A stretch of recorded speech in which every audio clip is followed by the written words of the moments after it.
Good morning, good morning, good morning. It is April 20th, 420. It's Thursday. We have a lot to talk about today.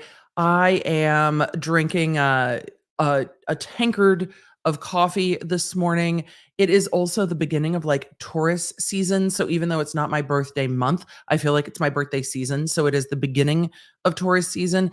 And it's the day before Food Court Friday. So for those in the replay crew, love you. Make sure that you also check out Food Court Friday. Today, we're going to be talking mostly about TikTok and having a conversation about what's going on with the platform, an update in what's going on with the TikTok defamation suit. It is an update on what's going on with the TikTok defamation suit. Before we do that, we're going to do a quick bits about what the heck is going on with the FTX influencer case and BitBoy Crypto. Why? Because it's a train wreck I can't stop watching, and sometimes we need to cover things just for the lulz. Because I am flabbergasted that this is what's happening today. And I can't wait till we get an update from court, be it from the attorneys that were there, from Law 360, from someone. We don't have an update yet, but we've got a lot to talk about. And we're going to go for the lulz first because I can't look away. I can't look. I'm knocking things into my desk. I can't look away. I'm here for a giggle. I really just am. I really just am. And I know you are too. Let me know where you're coming from. Let me know what you're drinking in the chat. And it's time. It's time to get into today's episode. Don't forget to do the YouTubey things. I appreciate you. I'm looking for my intro. If you see me looking at it, when I moved the monitors around, I feel like there's much more dynamicism because now I can get a larger monitor when we pull things up, like we're going to go to Twitter. But also when I'm looking to pull up things, sometimes it takes me a minute. But you know what? That's okay because we're professionals here. Chat, it's so good to see you. Let's get this Thursday started, shall we? Hey there, I'm Emily D. Baker, the internet's go-to legal analyst, breaking down the legal side of the pop culture and entertainment stories we can't stop talking about. I'm a big fan of the cursey words. I've been a licensed attorney for over 17 years, but this is not legal advice. This is where the law nerds unite to talk about facts, not... Let's get into it. Okay, as it's so good to see everybody. As we get on to Twitter, I just want to share before we get to the BitBoy crypto stuff, because I am going to give you a rundown of what's going on in that case if you're new to it, and then what's going on today and why it matters. But I did want to share something from Captain Corey's mom, Pixie, over on Twitter, because Corey has been nominated for a BBC Bravery Award. And I don't know if there's any way that we can support this other than maybe sharing it, retweeting it, but telling the BBC that Captain Corey is absolutely the individual that they want to win their Bravery Award. So I'm going to share that real quick. That's not what I'm trying to share. Where is my screen? My screen share is being shady. Emily, we're professionals. Yes, we are. So this was from Pixie Crapgoth over on Twitter. That is Corey's mother. The BBC just called to say Corey has been shortlisted for a Make a Difference Bravery Award for raising money for Rainbow's Children's Hospice and donating so much to the local community. They want to film and interview him soon. Corey is so happy. I think that's absolutely incredible. Nominations close Sunday, March 5th. I don't know if there is a voting. I don't know who is involved with the panel of judges, but whatever we can do to let the BBC know that Captain Corey is absolutely our hero.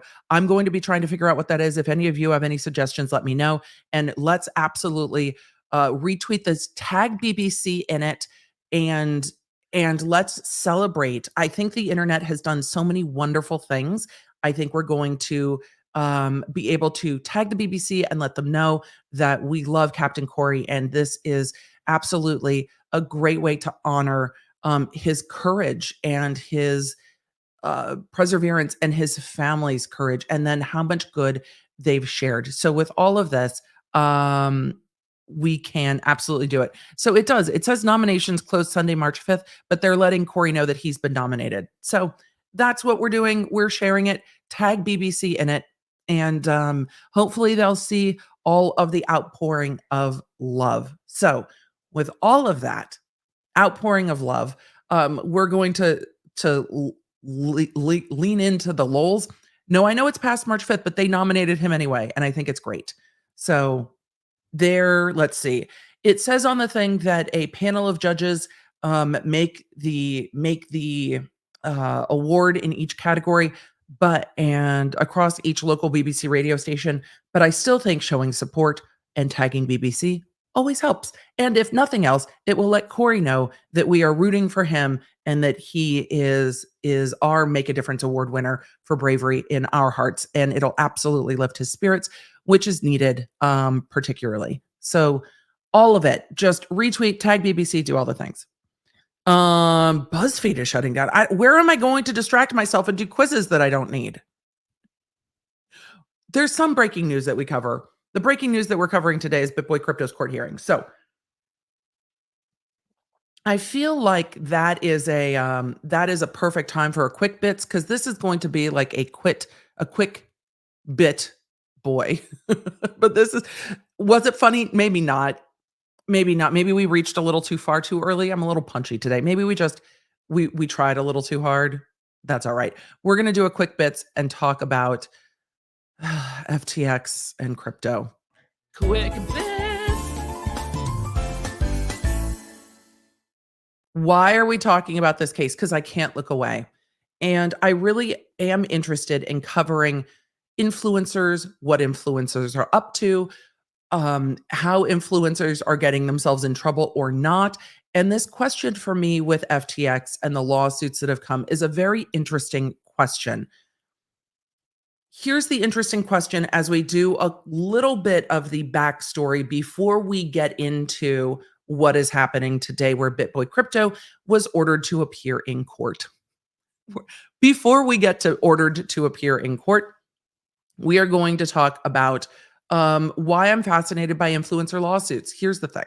There's a lot of room with advertising to get in trouble with the FTC and, you know, the SEC and all of the other three-letter agencies.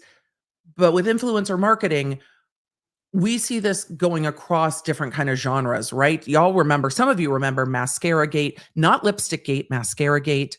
The Lipstick Gate was a whole different thing.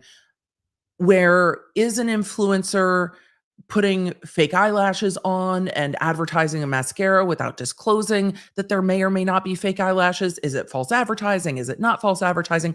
Where are the boundaries of false advertising when you take into account that most like food photography isn't exactly what it is?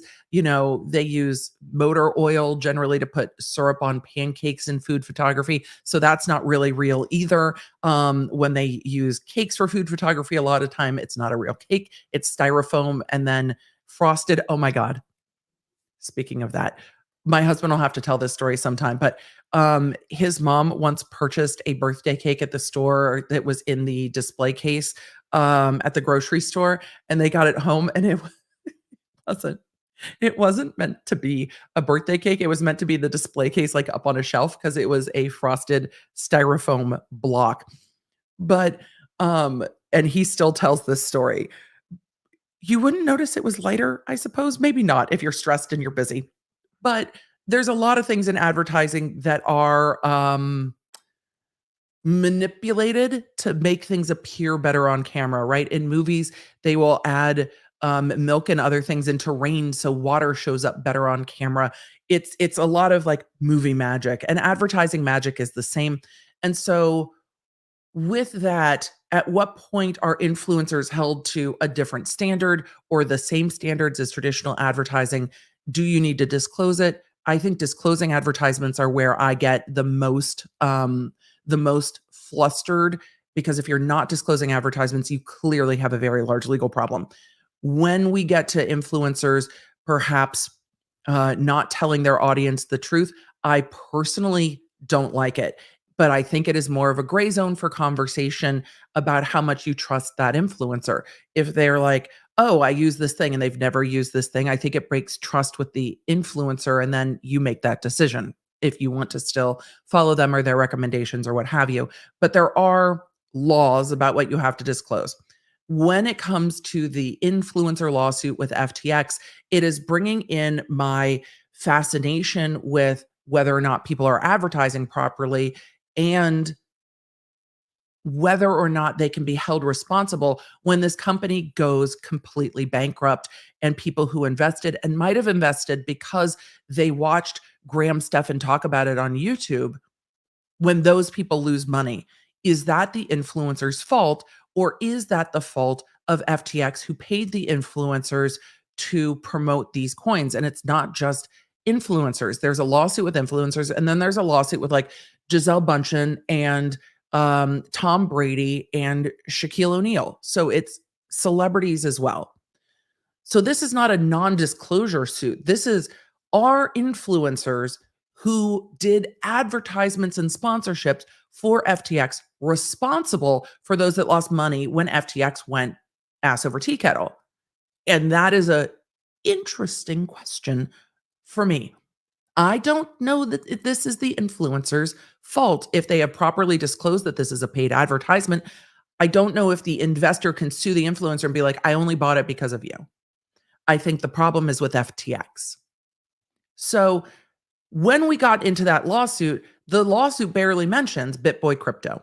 And I think there is a lot of room to argue that when this lawsuit came down, BitBoy Crypto needed to file either a motion to dismiss because it didn't state a claim against him, or challenge the jurisdiction in Florida. He lives in Georgia and his business is in Georgia. There is room to fight this case. And that is not the direction that this all went in. And he chose to fight in a different way with an email to the attorney for plaintiffs that started with, hey, motherfucker. So then things went sideways. There was a very legal process that could have happened. And then they looked at that legal process, took a shit on it, and went a completely different direction. So the plaintiff's attorney, who is the plaintiff's attorney in the Shaquille O'Neal celebrity part of this suit, and the plaintiff's attorney in the influencer suit, filed for a status conference with the court and said, so we're getting like threats and a bunch of other stuff. We've served BitBoy Crypto with the lawsuit. We need a status conference to bring this to the court's attention. And the court ordered a status conference for today. We went over this on Tuesday. I'm going over it again very quickly, or at least I intend for it to be quickly. This is the order for status conference. Ordered and adjudged that counsel for plaintiffs and defendant Ben Armstrong and Mr. Armstrong himself. There's a footnote here saying that the court notes that no counsel has entered an appearance on behalf of Mr. Armstrong. This is BitBoy Crypto. He still does not have an attorney of record in this case. So at this point, he is pro per, or considered pro per, representing himself. In the event that no counsel has entered an appearance on behalf of Mr. Armstrong by the time of the hearing, Mr. Armstrong shall nevertheless appear pro se, representing himself. Mr. Armstrong shall appear himself on April 20th, 2023, today at 10 a.m. And then it gave all the information. So last week, he went on to Twitter and said, I'm not doing that. I'm not showing up. I've been ordered to court. I'm not coming. And then the tweets have continued until today. And I'm going to go through those tweets because it's funny. I don't think this is going to go well for BitBoy Crypto. The court has the power to find him in contempt of court because this court order is a valid court order that was served upon him. There's going to have to be proof that it was served upon him, but he's also made clear on social media he knew he was ordered to court today by the judge and didn't appear. So when you are ordered and you don't appear, they can issue a bench warrant for you, even in a civil case, for contempt of court, because jail is one of the remedies for contempt of court, or fines. So with that, April 13th, BitBoy Crypto says on Twitter, I will continue to relentlessly bully people that prey on the innocent and the weak. Adam Moskowitz, plaintiff's counsel, does not get to inconvenience me. So no, Adam, I will not be showing up to court on Thursday, or court Thursday. Sponsored by stake.com, which is a gambling site. It seems somebody in the comments mentioned, right on, let the bench warrants fly. And Ben Armstrong said, you do understand this is a civil case, right? It's not criminal. I know legalese is hard, bro. I'm sure others tried to disabuse him of this perception because legalese is in fact hard, bro. But there can be jail consequences to civil cases. It's not the most common thing that happens. But the more the judge is angry, the more likely the judge is to find someone in contempt of court and issue a bench warrant for that contempt. Judges do not like it when you fuck with their orders. Judges do not like it when you ignore their orders. And if you are seen to be perhaps mocking their order and the authority of a federal judge, and let me tell you that the ego on a federal judge is going to be a little ruffled by someone perhaps mocking their court order. If I was a judge, I would also be ruffled. I don't know what the face is when someone willfully fails to appear in court. Who is BitBoy? This is why I don't always want to talk about this, because I don't want to bring more attention to this person, but they are a financial influencer with over 1 million followers on Twitter. They have a YouTube channel. They give crypto advice, and they are being sued for promoting FTX. I don't know that BitBoy Crypto actually promoted FTX. I think he could have taken the W on this one if he had followed the process. Instead, it seems that he wants to burn it down. So, I think that the battle of the wills is not going to go well. So let me just walk you through the timeline. Some of you have seen this morning because A, I was tweeting, and B, I couldn't help myself. But I want to go through the timeline of the tweets that happened starting, I think, yesterday. It might have been yesterday.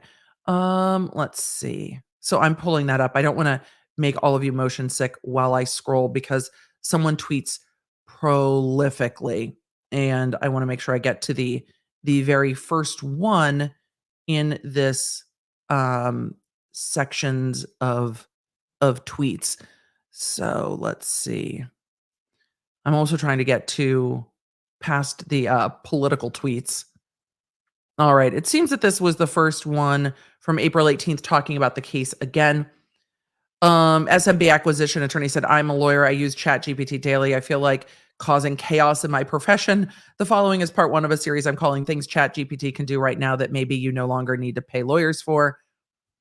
And he said, paging Adam Moskowitz. This is the plaintiff's attorney. So again, Ben Armstrong is being pulled into federal court to have a chit chat with the judge about why he was threatening plaintiff's counsel. And he continues to talk about plaintiff's counsel on social media. Paging Adam Moskowitz. You too can actually become a good lawyer and use AI for due diligence since you suck at it and should be disbarred. Save Adam Moskowitz's legal license fund, sponsored by stake.com. So now we're just trolling the lawyer. Let's see. This is about the SEC. That is about the SEC. Let's see. Somehow we're at Balenciaga. Great. These are SEC hearings. Let's see. Where I told you there are so many tweets. I'm trying to just get to yesterday's tweets. So there are so many tweets. There are so many tweets. Here we go. Okay. What happens on a BitBoy Crypto cruise? Watching, I don't know who this is. Gary Gensler testify, SEC. So this is the first photo I saw about 16 hours ago of the BitBoy Crypto cruise, because there is a BitBoy Crypto cruise. And then he tweets, inferior lawyers don't matter to me, period, with a T.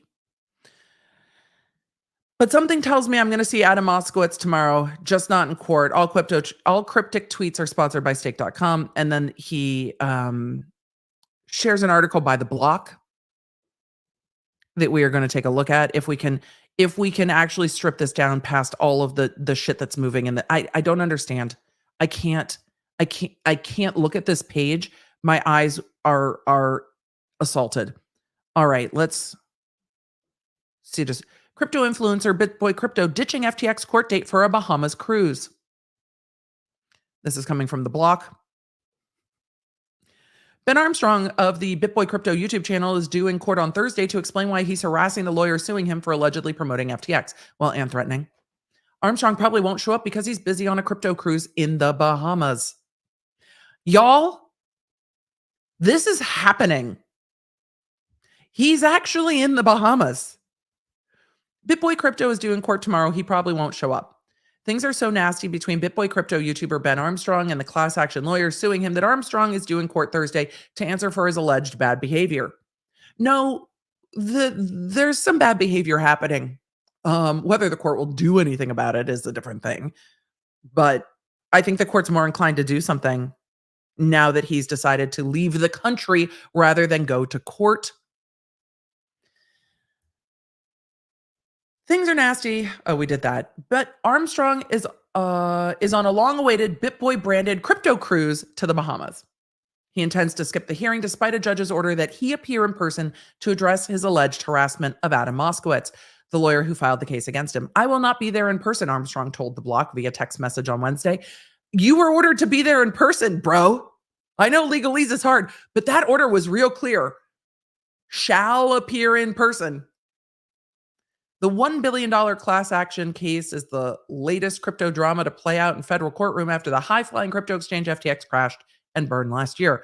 Armstrong, among others, and then this goes in the case. But Armstrong, who regularly gives his 1.45 million YouTube subscribers, y'all, the only thing that bothers me with some of these things is that how do these people have more subscribers than I do? I know it shouldn't matter to me.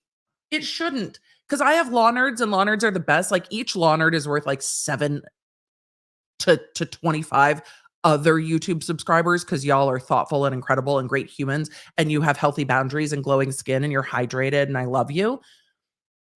But sometimes in my soul, there's just a little bit of, but how though? But how? But how? I know. I just have to poke at it. It is absolutely quality, not quantity. It is. And we are quality here. We are quality here. Their chat is totally not bae. Our chat is bae. Cheers. I was a Division I athlete. I get a little competitive sometimes. Sometimes. I do that.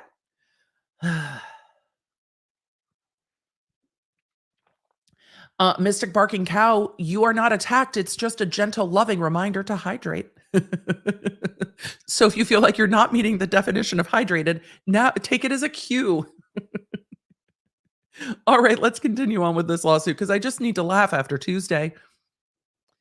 But Armstrong, who regularly gives his 1.45 million YouTube subscribers the latest crypto news, project reviews, and cryptocurrency trading advice. Remember the lawsuit where he said he didn't give trading advice when he sued Atuzi? Remember that? Claims the lawsuit doesn't apply to him. Okay, look, here's the thing. Even if that's accurate, even if this lawsuit doesn't apply to him, you still have to, there's a process to deal with it. So you still have to deal with it in the process and file the motions you need to file. Ignoring it doesn't make it better. I used to have a judge that would make comments about, certain things being like a disease or an illness. And if you ignore it, it flares up and gets worse.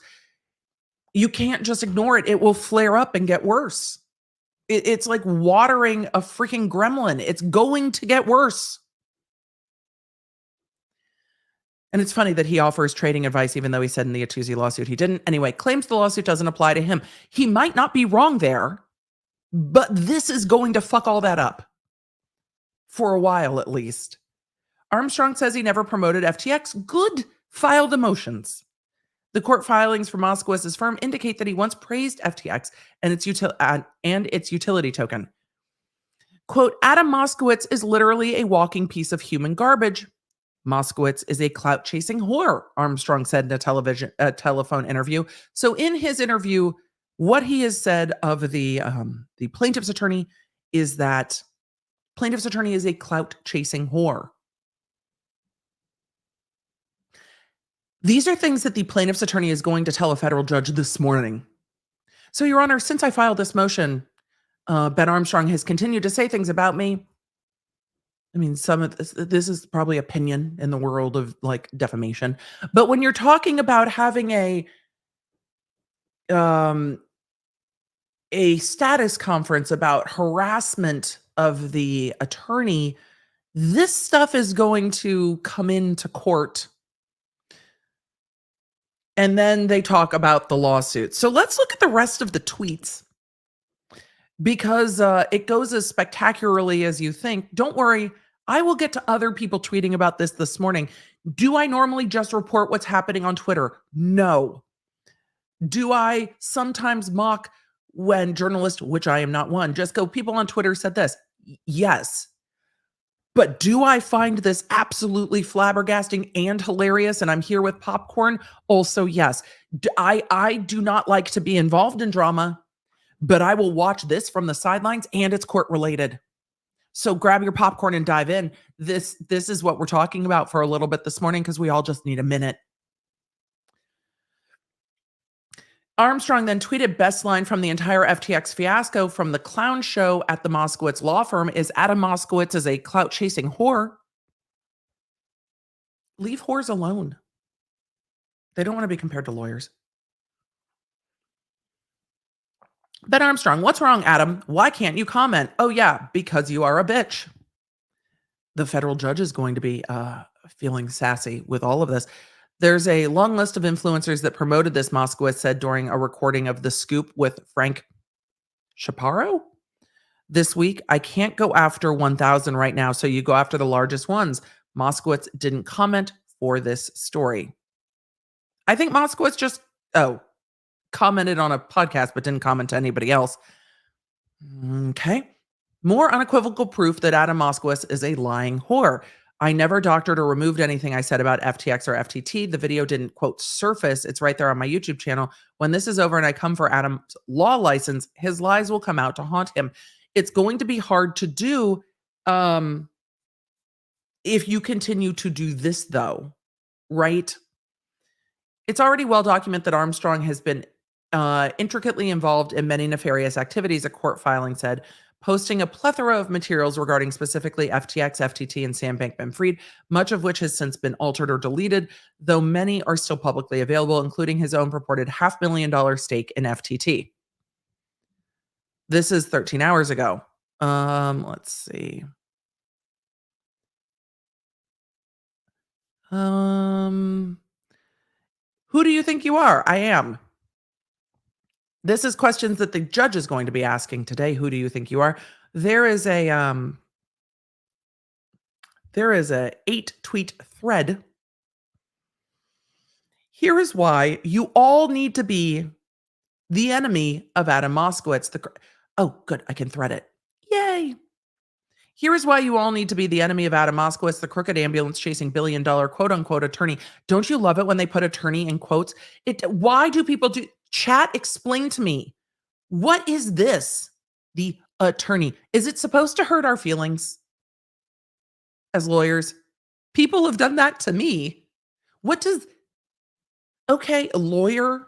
What is that supposed to be an insult? Is it a flex? Is it supposed to be you're not a real lawyer? Look, man. No, lawyers don't get, well, maybe some do. I'm sure there's some lawyers that are like, and then they put it in quotations. Weird flex, but okay. Thread. You must read if you have ever posted a tweet on crypto Twitter, posted a video on YouTube about crypto, or ever used social media for crypto.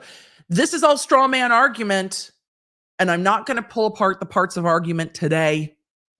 But if you want me to another time, maybe I will. Maybe we'll talk about straw manning more. Oh dear, we've used the word cuck. What the fuck? Okay, Adam, quote, the cuck Moskowitz. I'm just reading it. We're just leaning lovingly into demonetization today, so it's fine. We're again going straight for the ad hominem attacks, I see. Is suing 9 influencers and an influencer agency for getting paid by promoting FTX. No, they're also suing a whole bunch of celebrities too. Even though, THO, it will be proven none of them had any idea about the criminal organization SBF was running. And that might be true. That might be true. But 8 of the influencers were in fact paid by FTX. Not that this makes them guilty because of what I mentioned above. However, one of the influencers, him, never promoted FTX or even had an affiliate link. The weak argument he makes is that I spoke favorably about FTX/Sam.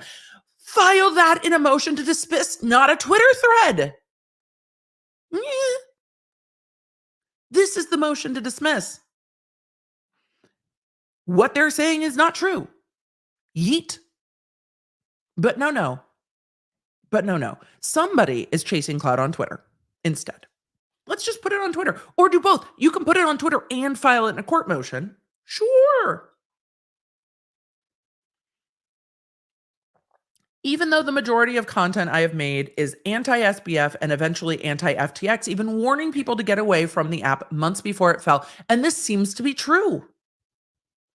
That's your motion to dismiss. I have never spoken to an active FTX employee, but here is where it gets extremely dangerous for all of crypto social media. He says, because I invested in FTT and I said I believed it was a good coin in 2021 due to the success of FTX in 2020-2021, fastest growing exchange empire in crypto history at the time. You know, the harder they fall, right? I'm liable for quote unquote promotion. Do you understand what this means? No. Legalese is hard, bro. But do you understand what this means? It means govern yourself accordingly, apparently. If you have ever tweeted or posted about a coin, including Bitcoin, even though you were not paid and had no official contact with anyone surrounding the coin, you can be held liable legally. That's not what it means. But we do live in a place where anyone can sue anyone for anything. Ever posted a chart? Liable. Ever tweeted about a coin? Liable. Are you giving legal advice? Don't give legal advice on Twitter. Ever. And this is all kind of catastrophizing the argument. And it's, we're kind of in the Proctor Hawk, ergo Hawk. It's because he was sued, everyone will be sued, right? We're in a lot of logical fallacies here, but this is not legal advice because legalese is hard, bro. I might need to make a shirt. Ever tweeted about a coin, ever gave any opinion about a coin, ever posted a meme about a coin or community? Liable. It's extremely dangerous for this entire space. He said there are thousands of people to go after and I'm first. Then file the motion to dismiss and stand up for yourself in court instead of going to the Bahamas when the judge orders you to be in court. But it will not be last. Lucky for all of us, I'm going to wipe the floor with this cuck. Great. Hate me now. Tell me thank you later. We're entertained. Like we've entered into, are you not entertained? Yes, we are entertained. So there's that. Okay. So then, because we're going to keep going. He promotes that on August 24th, he will be having whoever this is on whatever NFT corner is, and then post this morning. At least the court will know he knows he's supposed to be in court today, because what he said is, I'm supposed to be in court today. I'm not. Why? Because I don't give a fuck. Recklessness sponsored by stake.com. Okay. Glad you're in the Bahamas, apparently, and on a cruise. But we're not done yet. Guys, I missed court, but still ran into Adam Moskowitz and we made up. Oh, the all caps. Photos of me and Moskowitz sponsored by stake.com. The pigs also don't want to be compared to lawyers. So then there's that. That's about the SEC. It's weird people don't realize I have real lawyers who actually know how to practice law, unlike the ambulance chasing Adam Moskowitz. I'm not flying by the seat of my pants out here. All organized chaos sponsored by stake.com. I forgot, said I would guess Ben has has good legal counsel. They would have advised him on this by now. He's probably good. I don't know how this ever goes good. I don't know how this ever goes good. How does this get... I'm not done with the tweets, and then we'll talk about the potential ramifications. Stephanie Murray, who writes for The Block, which is the report that we just read, said BitBoy Crypto is due in court today to explain why he's harassing the class action lawyer suing him. Instead, he's shirtless on the beach. Lawyers say he could screw himself over and get held in contempt of court and face other sanctions for choosing the Bahamas over the courtroom. Agreed. Agreed with those lawyers. Agreed. Yep. Agreed. This is accurate. Some of you may still be in your wear a shirt on the beach or pool era. It's cool and all, but my prayer is that one day you come out of your shirt and embrace waist up male nudity.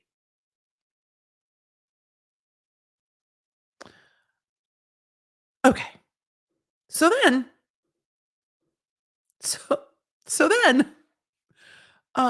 mind you, he has not had a lawyer appear in court and say, I am the lawyer on this case for him. That does not mean he doesn't have lawyers behind the scenes. But remember, BitBoy Crypto is the same dude that sued a Tuesday in federal court and said, I didn't realize it would be public. When he whoopsied it, when everybody dunked on him for that lawsuit. He then said, I didn't realize it would become public. Well, what are your lawyers telling you? I know you want to go on Twitter and dunk on the fact that, hey, my lawyers have this handled, but you're making real interesting choices right now. Oh, Attorney Tom, I didn't realize Attorney Tom posted a picture with Legal Eagle at Vid Summit to prove that he's actually taller than Legal Eagle. That's pretty funny. We're now on Attorney Tom's, this is at Vid Summit. I don't know which year this is at Vid Summit, but this is in the Starbucks at the hotel where Vid Summit is. That's really funny. Okay, wait. So Attorney Tom posted, Alex, what is how to get thrown in jail for contempt by ignoring a federal court order specifically requiring you to show up at a hearing? Answer the question in the form of a question. I wonder if he responded to me. I responded to him and said, come on, Attorney Tom, it's a civil case. Legalese is hard, bro. Attorney Tom said, is this real? Yes, it's real. And still on his Twitter, I will link after stream. There's probably typos in that. Is this real? Wait. Undo. We need to add the, hold on. Y'all, this is the kind of stream we're having today. Look, I'm pretending to be all the other streamers. This is the kind of stream we're having. Where's David at the dentist? Hold on. We need a David at the dentist. Yep. There we go.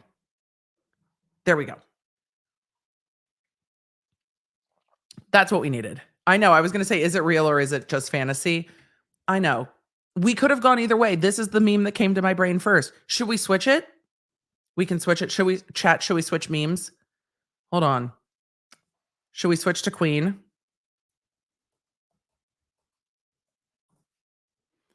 Oh, I don't know if we're going to get there the way I was hoping to. Let's see. Yes, no, absolutely yes, no. A lot of you were like, no. Let's see.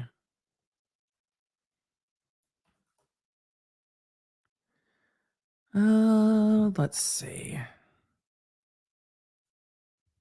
Should we do, is this just fantasy? Is that too deep? I think it's pretty funny. Here. We'll do this one. Some of you are like, yes, no. We're going with yes. All right. That's what we're doing. Thanks, chat. Not too deep. Don't switch. We're going to do this one. Y'all know where my brain went first. We've sent it. We've done it. All right. So that's what Attorney Tom had to say. And then chat, you're letting me know that Runkle, oh, stick with the dentist. It's going to be painful. Oh, Grammarly always to the rescue. I use Grammarly for fucking everything. When people are like, I'm afraid of AI, I'm like, isn't Grammarly kind of AI? I love Grammarly. Some of you have said that Runkle is also tweeting about this. Runkle, I swear, could hire out services for dunking on people on Twitter. So we're just going to look at my friends who have much more sass and spark on Twitter than I do. I just like to read things and make jokes. I don't love to do this on Twitter. Runkle, though, loves and does well. All right, let's go. Let's see what Runkle the Bailey had to say. Pro tip, if your lawyer is advising you that it's okay to skip court when you have an order requiring your personal attendance and instead go on vacation and then post tweets taunting the court, well, then your lawyer may not be a great lawyer. Here's the thing. Here's the thing I want to say before we get into the rest of the tweets. I just want you to picture this in your mind if you can do so. How many of you have been on a cruise? How many of y'all have cruised? When you cruise, and I'm assuming he left from Florida because he had posted on Twitter pictures of his family seemingly at Disney World. When you cruise into the Bahamas, you leave the United States. And when you come back from leaving the country, they take the cruise itineraries and they run the cruise itineraries through Homeland Security before they let everybody back off of the cruise. You have to go through Homeland Security and be run with your passport before you can re-enter the United States. So when you need to re-enter the country, they check all your information. If this court enters a warrant for this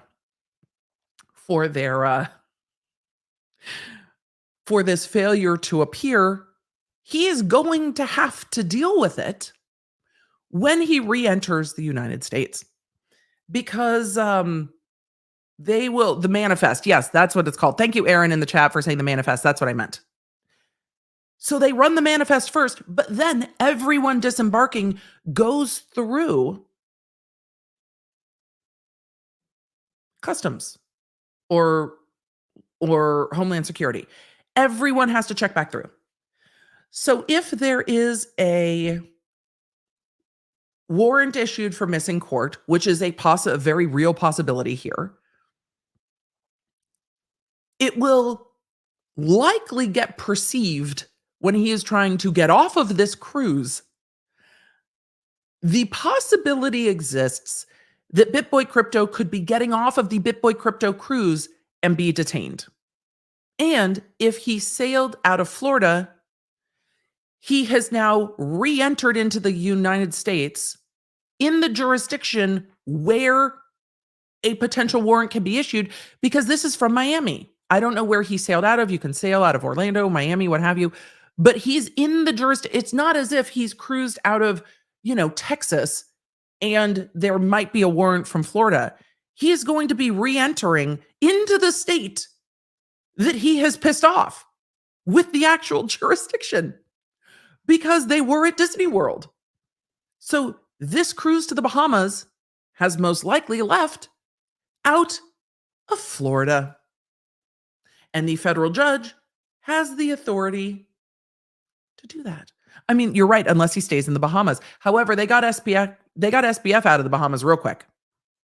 Nicole said, but Emily, it's just a civil case. I know. Legalese is hard. So Rotten Ralph asked, how many cruises depart from Texas? I don't know. Disney always has a bunch of cruises that depart from Texas. I have not explored cruise lines widely because Emily likes, I like to do the same thing that I've already done once. So if I know how it all works, it makes me much more relaxed when I get travel anxiety. So if I've done one Disney cruise that I really liked, then I'm going to continue to do that. But there are cruises that leave out of Texas. There's cruises that leave out of San Diego. There are cruises that leave, Disney sometimes has cruises leaving out of New York. But he has cruised to the Bahamas and left the state. So with all of that, oh, Runkle, good to see you in the chat. It seems that he has put himself in a position where he could be re-entering the United States in the state where the judge has ordered his appearance. So I think his Bahamas cruise probably left out of Florida. That's just my assumption. I'm sure there's probably a website for the BitBoy Crypto cruise because this is a BitBoy Crypto branded cruise. This is not just like he hopped on a cruise ship. He sold this cruise. So let's go back to Runkle's tweets now that he's in the chat. We have talked about Runkle enough that we summoned him. It was like Beetlejuice. We said his name 3 times and he appeared in the chat. I love that. So this is retweeting because all of Law Twitter is going to unite to agree on this today. And let's see. Who you guys asked me to check the responses. Oh, BitBoy Crypto responded. Bro, aren't you supposed to be in the Bahamas? Pro tip, you have no clue what you're talking about. Lamau. It's the Lamau for me. Who is this supposed lawyer? Chat. Thank you guys for tagging me. This is Legal Bites. This is funny as fuck. Dude, I just too. Oh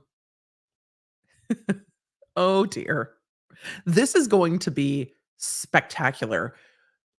Here's the thing that is going to be spectacular because BitBoy Crypto is on a BitBoy Crypto cruise.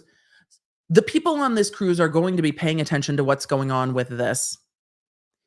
And if he is detained coming off of a cruise, I imagine people will know immediately. And that will be very interesting. So I'm going to go look at Rob's tweets as well. I was scrolling over everybody's tweets. They're very funny. So I'm going to go look at Rob's tweets as well. But I'm waiting for the people on the cruise to do that. Now, there was this one time that my family and I went on a Disney cruise.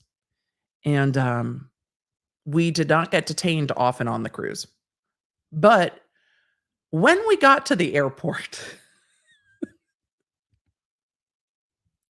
there was a wee bit of an issue. The Canadian government was perhaps not thrilled with the fact that I had brought my children's birth certificates instead of having passports for them. In my defense, I am very ADHD.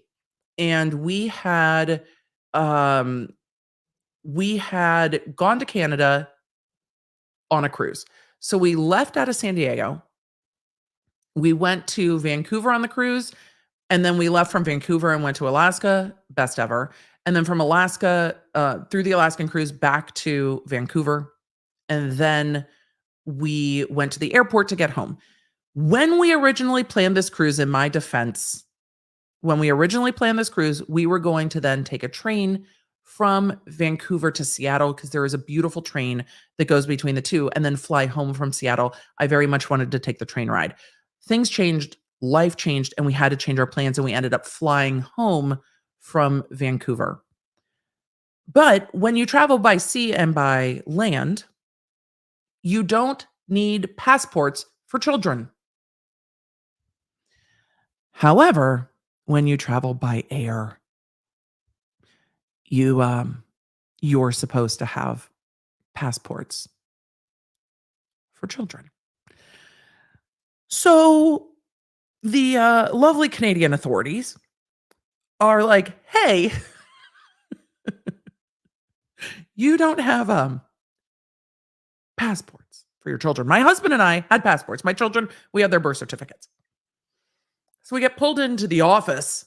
There are other people sitting in the office. We get pulled into the office and are sitting there. My husband is livid.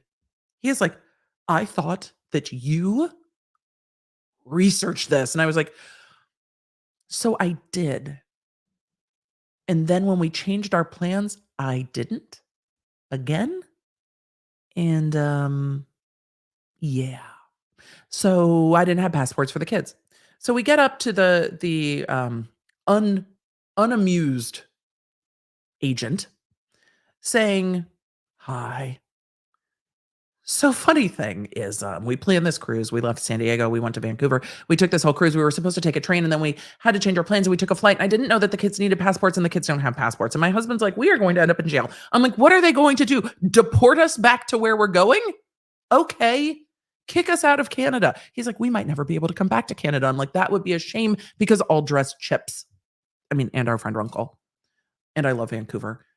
So she flips through my passport, and I'm just standing there frozen with my young children and my husband, who was pissed. This was his birthday trip. And so she's looking at me and looking at my passport. I'm like, "I truly didn't know. And I'm so sorry. We were going to take the train. We will get passports for the children immediately. Here is their birth certificates. We don't travel internationally that often." And she looks at my passport and looks at me and goes, "Obviously." And it took everything in my soul not to start laughing because she sounded exactly like Snape, but was like flipping through my passport with disgust and went, "Obviously." And I was like, "Oh God." They let us get on to our flight and reminded us that if we were going to travel across borders by air, that we needed to have our passports. And I looked at my husband and I was like, "Look, if worse comes to worse, we can travel across the border." We were going back to Southern California. I'm like, "If we have to cancel our flight, if that is the most inconvenient thing that happens to us, we cancel our flight, we rent a car, we drive to Seattle, and we get a flight from Seattle. Or we book the train that we were going to book in the first place, or what the fuck ever." Like, I'm looking at my husband like, "It will work out. This will be fine." What I should have done is rented a car, loaded it up with all dress chips, and then driven back, but I didn't. So my husband was real like pit sweaty anxious and real mad. And I was like, "It'll be fine. It'll be fine."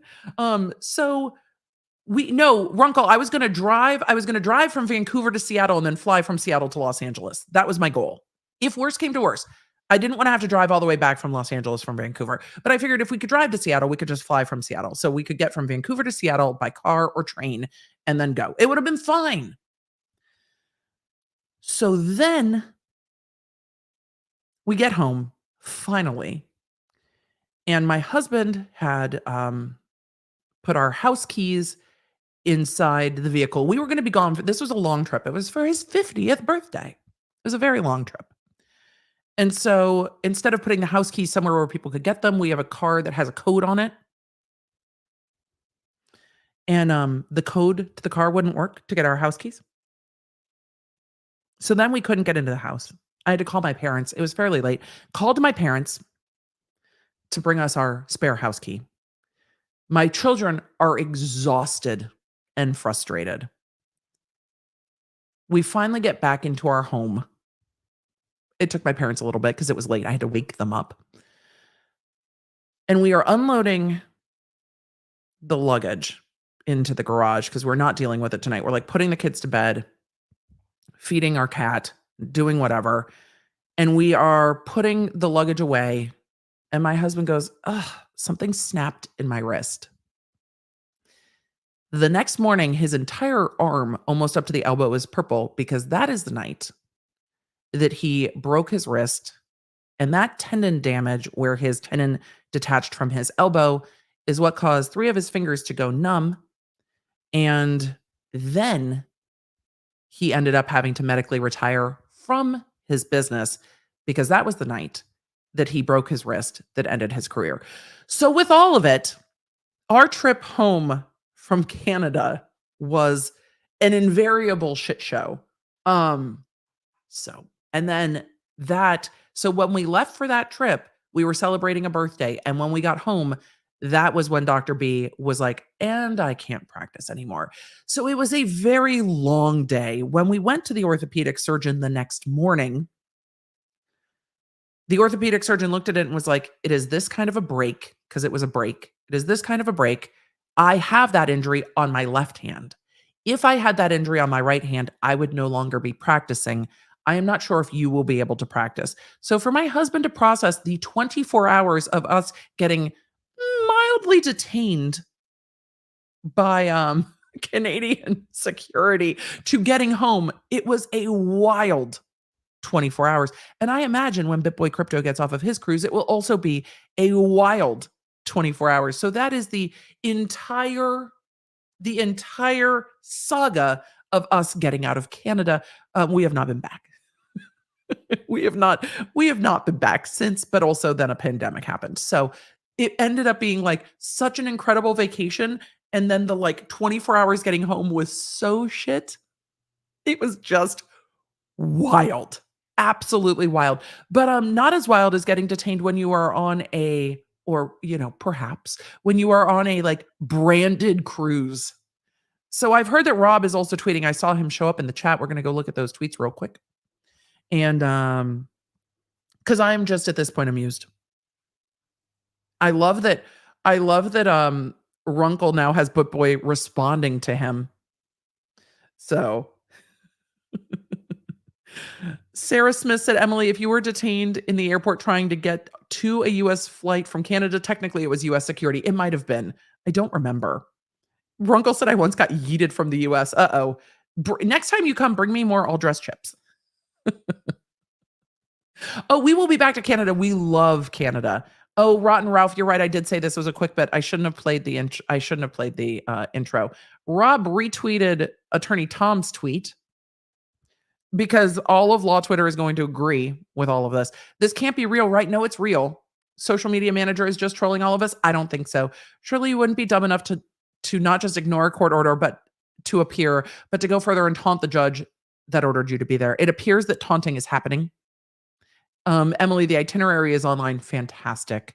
So we'll know what day he gets back. I'll go look for it. I'm sure it's in my tags. So yeah, this is fantastic. Couldn't arrest for ignoring a court order. Yes, the court can do that.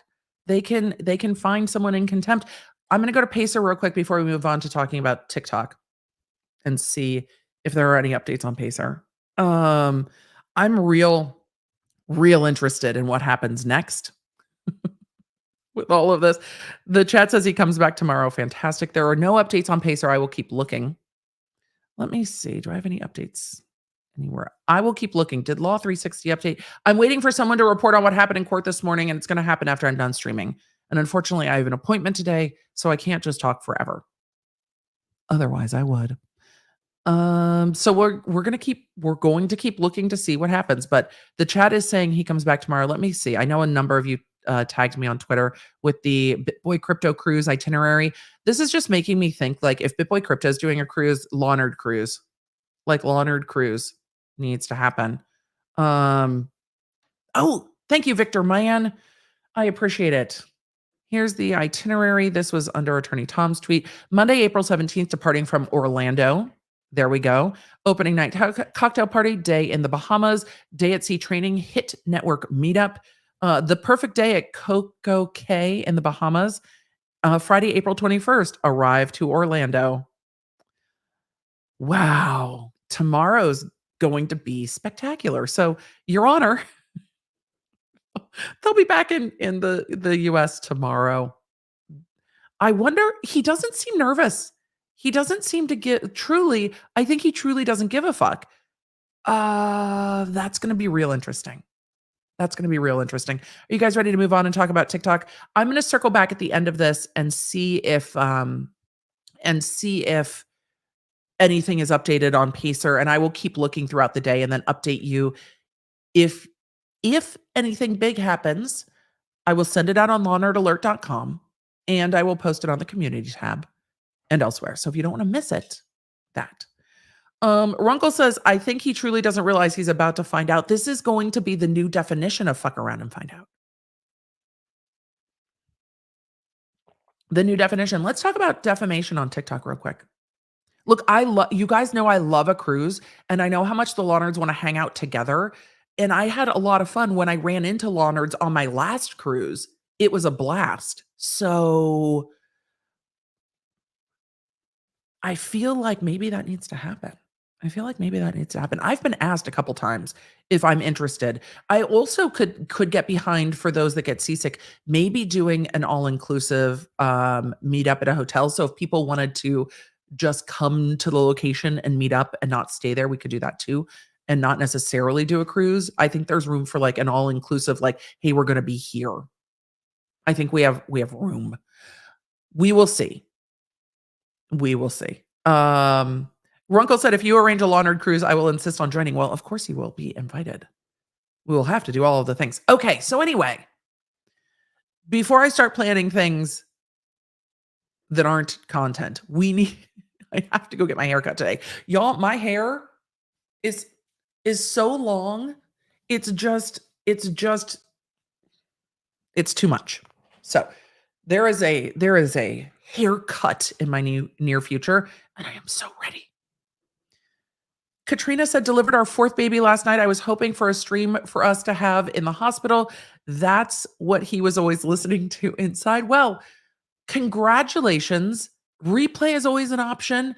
And yay for our littlest, newest Launard. And congratulations. I hope everyone is well and healthy. And on your 4th, that's got to be very exciting. It's like, with your first, there's so much anxiety. By the time I got to my 2nd, I was more chill. If I was more of a chill if my body was more chill, there would have been more. My body was not chill. And my doctor was like, there will never be more if you would like to continue to live. So I could see by the time you got to 4, it's just like, it's like, look, you get rid of all the stuff. Just went to the website for BBC Bravery Award. There's a hashtag to us. I have the hashtag #MakeaDifferenceAward. I love that, Rachie. Thank you for sharing that. That's perfect. Marianne said, finally got my I Love Questions purple hoodie, wearing it today, drinking tea with my fuckery mug. Thank you so much for being you. My husband passed away this summer, and you are getting me through every week. Marianne, I'm tremendously sorry for your loss. It is got to be unimaginable. The Launards are here to be your community. We've got you. Thank you for being here. And I hope that sweatshirt feels like a hug to me. And I hope it feels like a hug to you as well. Is that weird? Is it weird that my sweatshirt feels like a hug? I'm just like, it does. Maybe it is weird. It feels like a hug to me. All right.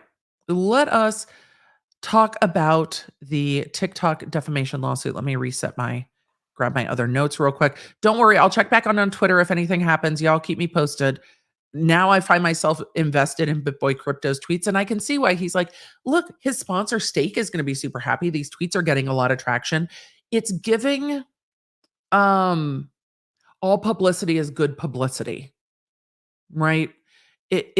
We've seen a number of these lawsuits where I'm like, ooh, if you're the party in this lawsuit, you might want to go ahead now and exercise your God-given right to shut the fuck up. And then they don't. And you're like, all right, I guess we'll grab snacks then. If you're going to just wild out on Twitter, we're going to grab snacks. If you're going to keep making content about it, we're going to make snacks. But that is the thing about content creator lawsuits. Most of the time, the content creator does not shut up. And then we are here to talk about it. Yay. Let's talk about social media defamation. There's a quick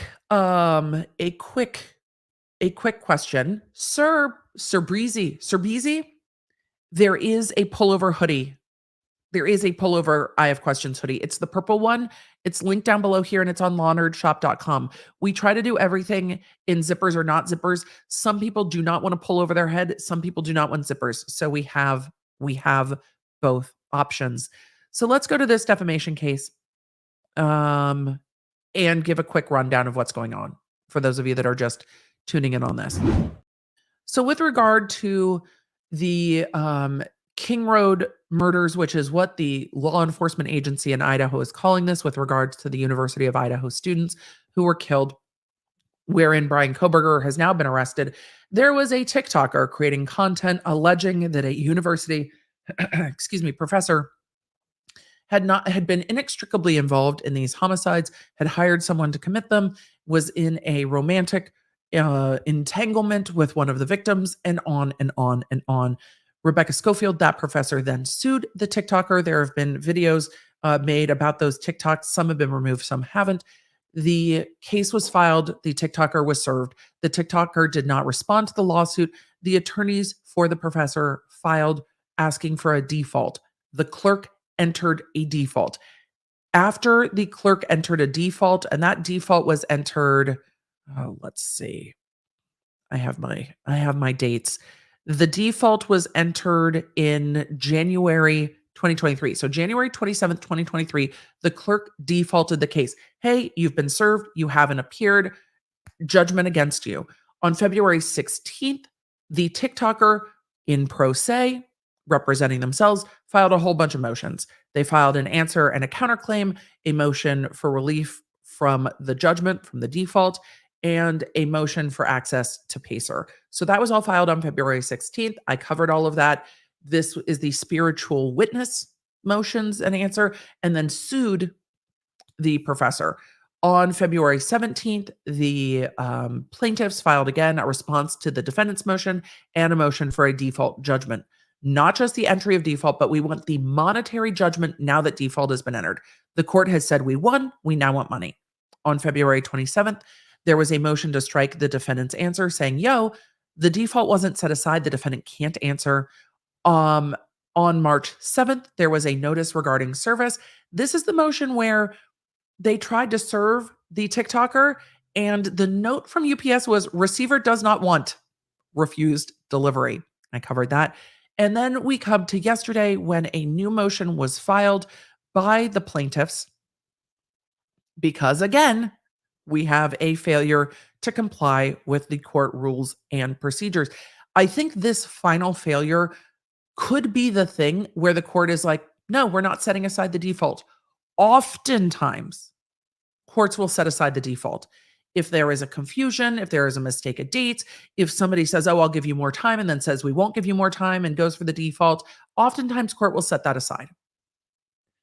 I don't know if that's going to be the case here. I think we might see the court stand and say, no, you had notice, you had time, and you have again and again flouted the procedure. The plaintiffs said in their motion, quote, TikToker, they didn't call her TikToker, they called her by name. TikToker had a chance to defend herself in this litigation and chose self-promotion instead.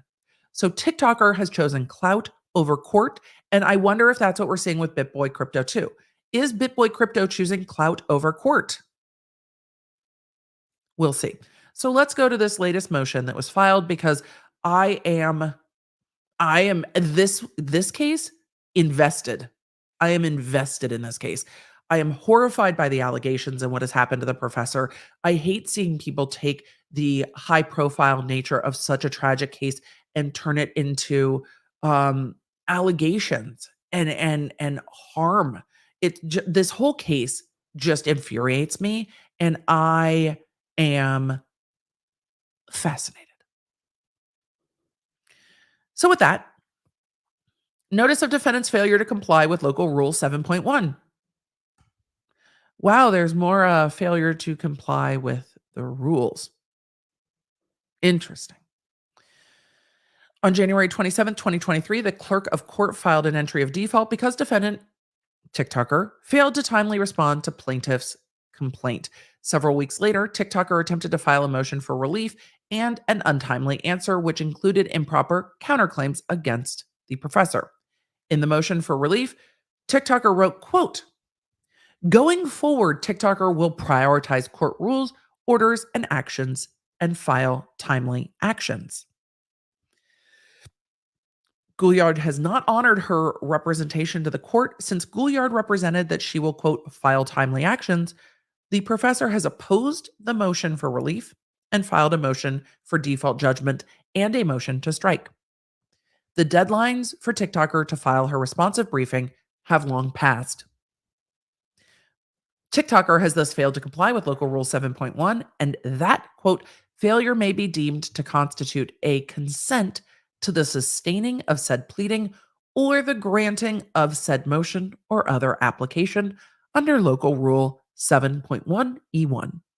That is, Gouliard's failure to submit timely briefing provides an additional reason why the court should deny her motion for relief and grant the professor's motion for default judgment and motion to strike. Well, now we are well deep in the world of fuck around and find out. Well into the world of fuck around and find out. So now the professor is having to file motion after motion after motion to try to push this case forward. And with that, I think this is a case where we could see the court actually say we're granting the default. I think we could, especially when we get to another flouting of the court rules. What do you think? I think this is, I think we'll see a motion filed. Let's see if anything popped up today. I think we'll see another motion filed by the defendant now that it's like, oh shit time. But I don't think it's going to help. Let me go grab it. Excuse me, my nose has gotten all crazy. The weather here has been, the way the weather is in the spring, swinging by 40 degrees. So I'm not surprised that my nose is like, it just is. Let's see if anything happened since yesterday. Oh, nope. That's it. That's it. Notice that was the only thing filed. So we have not seen a response from the defendant yet. We may or may not. I'm going to keep a very close eye on this one. This defamation case is really sad, but it also gets to the point. It asks these really interesting questions of when someone is just trashing you like this on TikTok with stuff that is, for me, very defamatory. How do you make it stop? Like, how do you stop that? And how do you recover your reputation? And what do you do? And when you still file a lawsuit and they don't stop and just, make content after content after content, flouting the lawsuit, pretending to wipe their ass with it and doing the rest of it, what do you do at that point? So I have a lot of empathy for the professor here. And it seems to me that this TikToker didn't think that this would ever happen and has doubled down vocally that they are in the right. And I think that the default's going to be upheld. So, Lori asked, why is this person not banned on TikTok? I don't know. Their account had been suspended and then they started another one. And then I don't know after that. I'm trying not to point anyone to their channel because what I really don't want to do is give that channel more attention because it just continues to spread the defamation.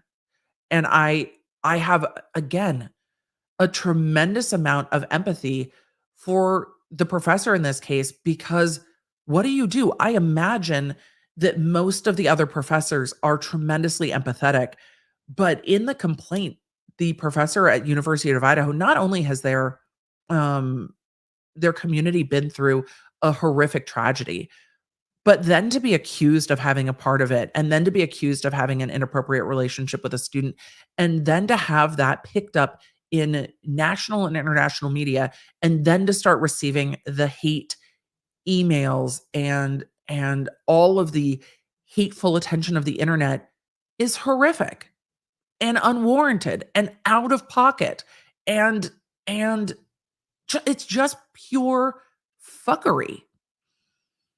But what do you do about it?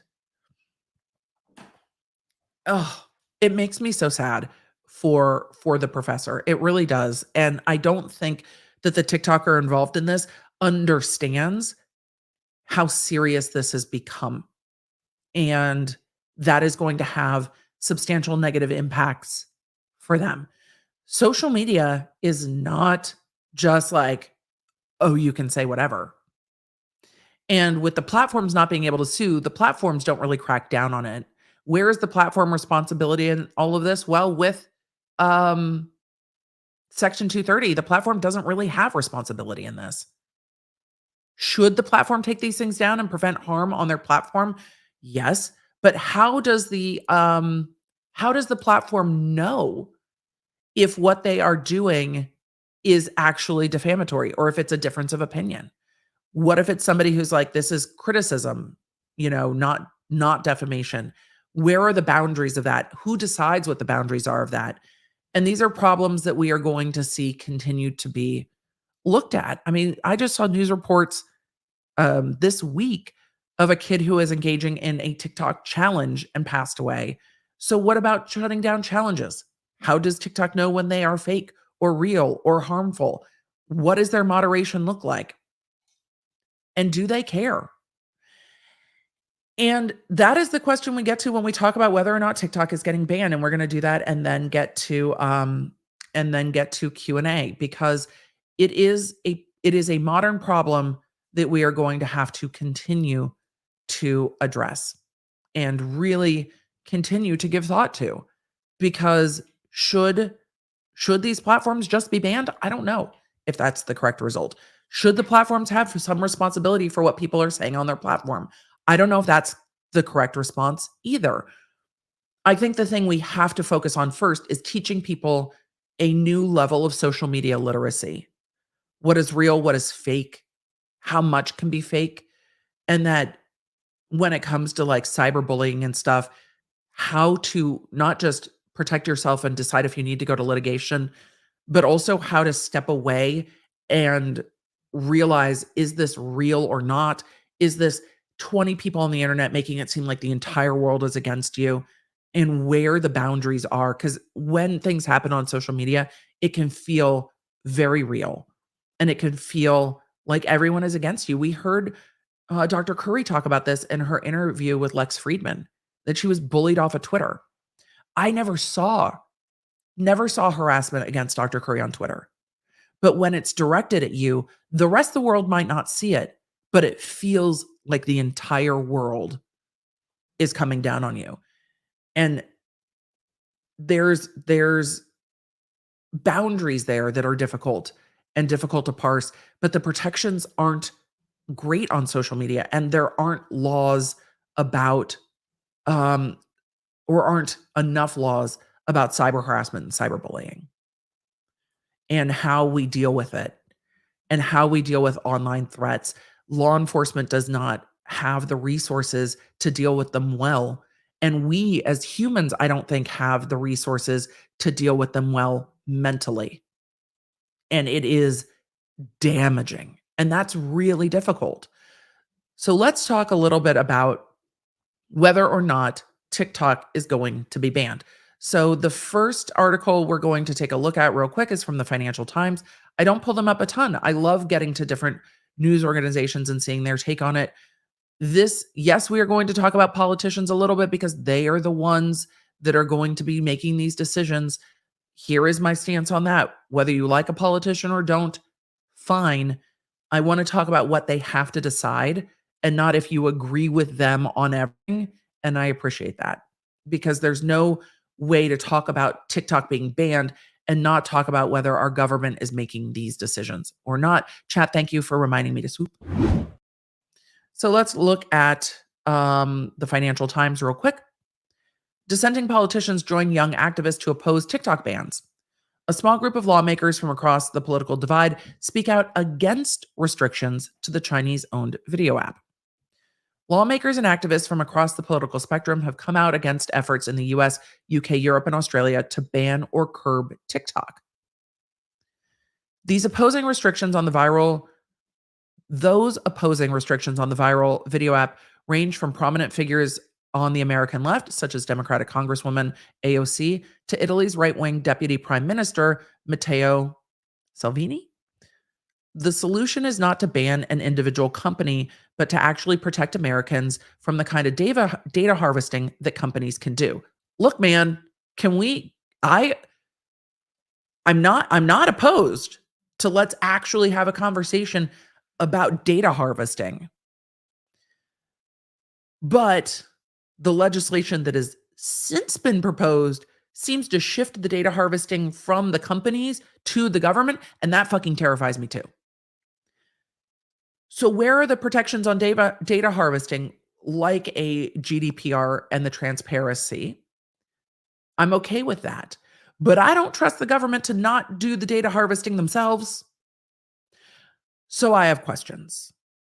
But also, I agree with maybe we need to look at what the protections can be instead of just banning shit. Because let's be honest, can we be honest for a minute? Yes, TikTok harvests data. No, TikTok is not on my phone. But so does Instagram and so does Facebook. There is a lot of data harvesting going on. It's not just if we get rid of TikTok, we get rid of data harvesting. Who the data is being given to is a question. But it's not as if other apps aren't harvesting data, because they are. But so where is the boundary? Let's see. Rand Paul said, do congressional Republicans really want to emulate China by banning TikTok? Western moves to prohibit access to TikTok have gathered steam over concerns about its links to China through its Beijing-based parent company, ByteDance. This is what I was really interested in. This is a Pew survey conducted on March 20th through the 26th of 2023. And this is age and use of TikTok are major determinants in whether Americans support a ban of the platform. So this is the percent who oppose and support the US government banning TikTok. Total 22% opposed, 50% of participants support banning TikTok. And that I find to be really interesting. So then they break it down by age. 18 to 29-year-olds, 46% oppose the ban. 30 to 49-year-olds, 25% oppose the ban. 50 to 64-year-olds, 15% oppose the ban. 65 plus, 4% oppose the ban. It's real interesting to watch that graph shift, isn't it? It's like, whoop. Use of TikTok, 56%. I don't know what use of TikTok means in this broad category at the top here. So let's go down. Do not use TikTok. No parent company is China-based. 19% oppose the ban that know. Those that do not know, 53% oppose the ban. That's a strange way to question that, right? But it's a very interesting survey that as people get older, they support banning TikTok much more greatly. In the US, members of the Democrat and Republican parties have backed a bill that would give the government the power to ban the app. Well, last week, Montana became the first state to pass legislation to stop access to TikTok on personal devices. Montana is trying to ban it in the App Store. A total of 27 states have also prohibited the use of the app on government devices. There are doubts, however, that a broad TikTok ban will be enacted across the US due to a divide in Congress. Well, yes. And the expectation that any such move would be strongly challenged in the courts. Yes, it would. Maybe instead of just banning TikTok, you do the work to have the conversation about how to actually keep people safer on social media. That is a hard, banning things seem faster. It's like, TikTok, fuck, get rid of TikTok. Banning it, for me, is the lazier answer. Looking at really what is being harvested and how, not just for TikTok, but all social media, and how to protect people is the more difficult and longer conversation. But I think that is the conversation that needs to be had. Not just banning everything. I don't know. What do you guys think of that? Let me know. Do you think banning it works? Should we put up here? Let's put up a poll and see what you guys think. Should the government ban TikTok? I'm just putting up a simple yes, no poll.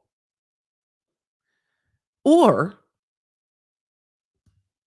this is my alternative to that. Or, should we raise the literacy of the population with regard to what TikTok collects, what TikTok does, and let people, I don't know, choose for themselves?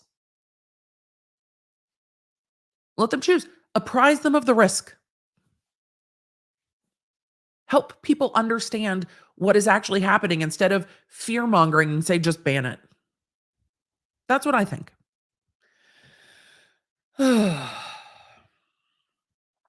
Let's see. And then this gets into other countries and what they're doing. TikTok is most popular with younger adults. You needed a poll for that? I appreciate that there's a poll for that. It's most popular between 18 to 24-year-olds. Weird. Weird. Pedro Lopez, the spokesperson for the largest European Parliament group, the European People's Party group, said of the work device ban that nobody gave any explanation for the decision, so it looked more like a political decision than a logical one. I've deleted the app from my work phone, but how can I ask my daughters to delete it from their phones if I have no reason to give to them? Transparency becomes a big part of this, I think. Right? Tell the public what's going on. Just tell them. Stop trying to hide. This to me seems like power trying to stay in power, right? We're not going to tell the people, oh, I didn't mean for this to be a rant with me in government. Apologies. It's happening. It's happening a little bit. Instead of saying we know best, ban it. Talk to people and tell them what the concerns are. Tell them what the transparency is. Or tell them transparently what the concern is, what the harm is, and what they're facing, and let them decide for themselves. And then, if they decide something different than you would decide, you just respect that decision. Let people know. Instead of yelling about banning TikTok, say, our concerns are these 5 things.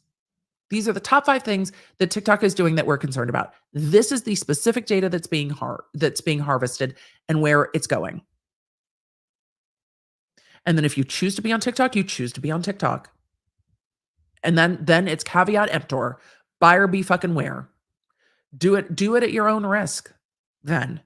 But you can't tell people to do it at their own risk if they don't know what the concern is. The government has banned TikTok off of their work phones for a reason. And I think employers have the right to ban it from work phones. The BBC just advised all of their reporters to take TikTok off of their personal devices. There are concerns about how much data they can get. Real concerns about that. And it is a concern for me with my kids of how much data can be harvested and how it might be used against them later.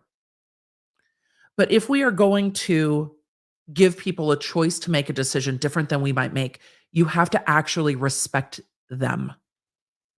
You have to treat people with dignity and respect that they will make the right choice when given the information, or respect that they will make the right choice for them when given the information, and that the right choice for them might be different than the right choice for you, so you don't get to just regulate it.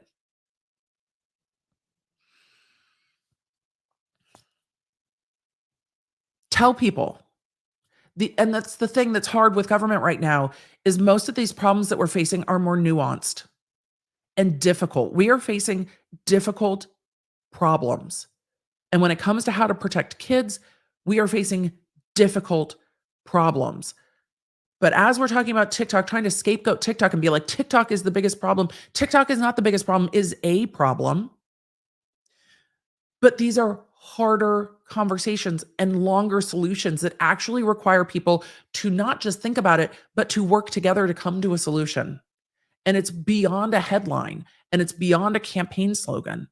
And it requires our politicians to actually have conversations with each other to come to solutions to the problems that go beyond headlines.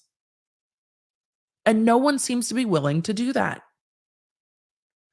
And I think partly with our government, especially with our House, it's because they're constantly just running for re-election and not getting anything done, which troubles me because these problems are large. And if you can't compromise, because then your constituents are going to be like, but you talked to them. I can't vote for you because you compromised with them. We're never going to get anywhere. Ever. These are bigger problems. How to protect people online is a problem that requires conversation and understanding. And then it requires transparency, which our government sucks at, in my opinion. And this goes across all of the problems that we're facing. Everyone's just like, ban this, ban that. Stop it. Don't ban things. Have a conversation first. Educate people first. Try to help first. And it's frustrating because I want to know too. I want to know I want to know what all of the state legislatures know that made them ban TikTok off of all of their private phones. Tell me. Tell me what you know. What concerns you? What is the fear there? Tell me what it is. And then let me make a decision.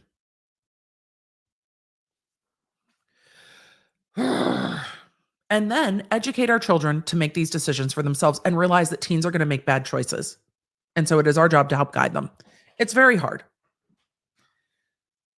So I don't know if TikTok's going to get banned. What I do know is that more and more companies are suggesting, when they have the information, they are suggesting that people take it off their phones. I personally have taken it off my phone.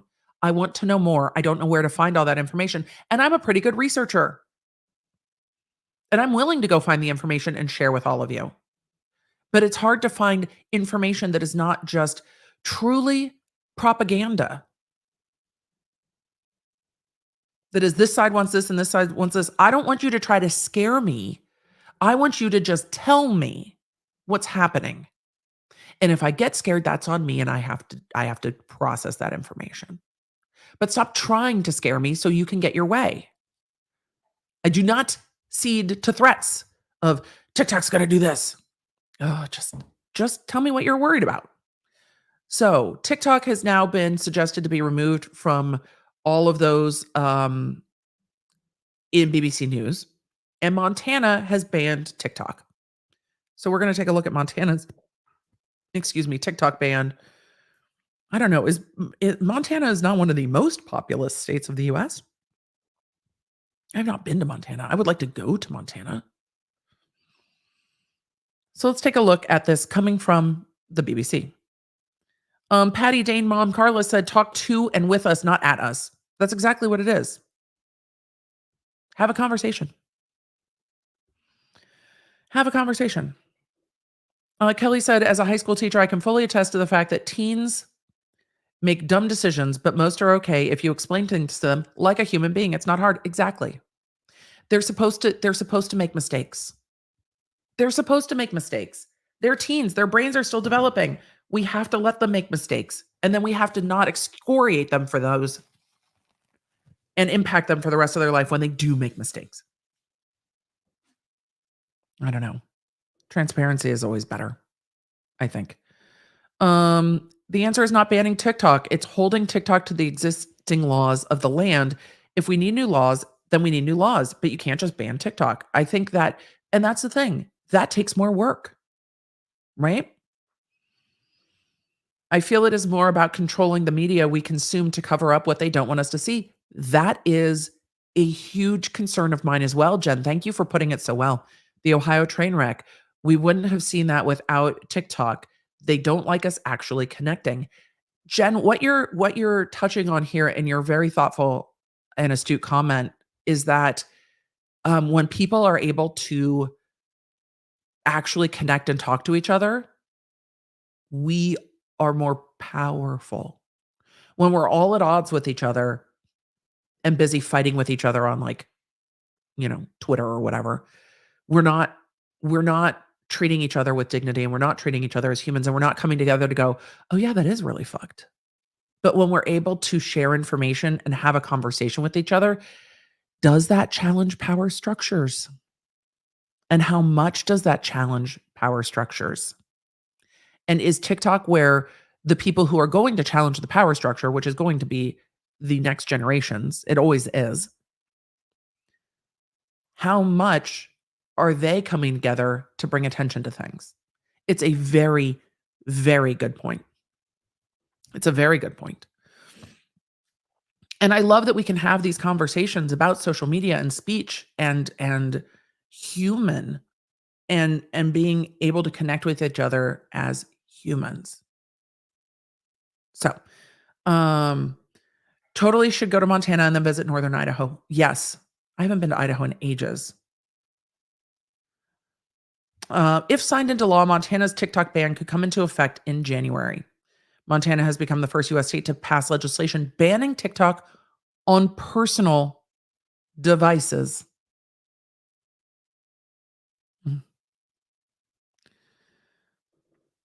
Diwaz said, should TikTok receive a blanket ban? I don't know. Should it be banned on government devices? And the government gets to choose that. And I'm okay with them choosing that. Hey, these things can't be on your work phone. I'm okay with that. But if people can then put it on their personal phone, if they're worried about data mining people who have like security clearance, I can understand that that might be a concern. And that's a concern that they have to deal with. But that's also when you go into a government position like that, you kind of know that's the trade-off, right? That your personal devices need to be more secured.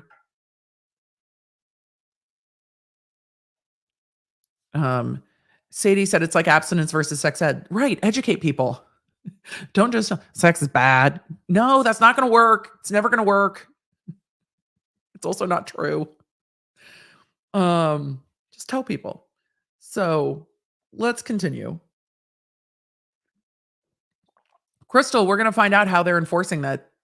I think they're trying to make sure it can't be sold in the App Store. Montana has become the first U.S. state to pass legislation banning TikTok on personal devices. TikTok, which is owned by Chinese company ByteDance, has been accused of posing a national security risk through data gathered from users. So if that's true, getting it off of government phones makes sense. If signed into law by the governor, the ban could come into effect in January. The company has suggested that it would take legal action to fight the Montana bill. Of course it will. The bill, known as SB 419, passed by a vote of 54 to 43. It cites a number of concerns about TikTok, including alleged surveillance from Chinese government. It also refers to encouragement of, quote, dangerous activities among young users of the app, such as, quote, throwing objects at moving automobiles or, quote, lighting a mirror on fire and then attempting to extinguish it using only one's body parts. I mean, there's a whole lot of other things. We just saw some of them, including Tide Pods and Benadryl and all the rest of it. The legislation makes it illegal for app stores to offer TikTok. It does not, however, forbid those who already have TikTok from using it. Right? So if you're in Idaho and you download it and then you go to Montana, you can still have it. Okay.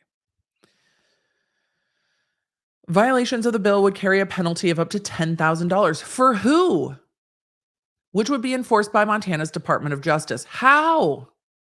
The penalties apply to companies. That's how. Rather than individual users. Choose Chaos Moogle. Is it Chaos Moogle?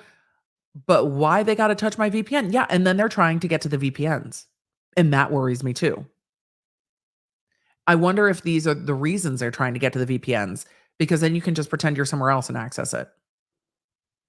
Them trying to get to and get rid of the use of VPNs causes me deep concern. Deep concern. Because VPNs has made it harder for our own government to get to our information, and that's okay. I used to be more of the mindset like, well, I'm not doing anything, so I'm not bothered. And now I'm of the mindset, it doesn't matter what the fuck I'm doing. It's none of your business. I have definitely shifted on that. It's not like I got nothing to hide. It's like, you don't need to know. It doesn't matter what I got to hide or not. You don't need to know. And shouldn't. All right, let's continue. The Republican governor who previously banned the app on devices of government employees, which makes more sense, is expected to sign it in a statement. This is going to end up like freaking Footloose, right? When they try to ban dancing and all the kids are like, well, I never fucking wanted to dance before, but if you're telling me I can't, then I'm going to dance. This is going to make TikTok way more interesting to those that weren't interested. It's like, but they're going to ban it. It's like, haha, now I am a rebel. It's just going to cause the opposite problem.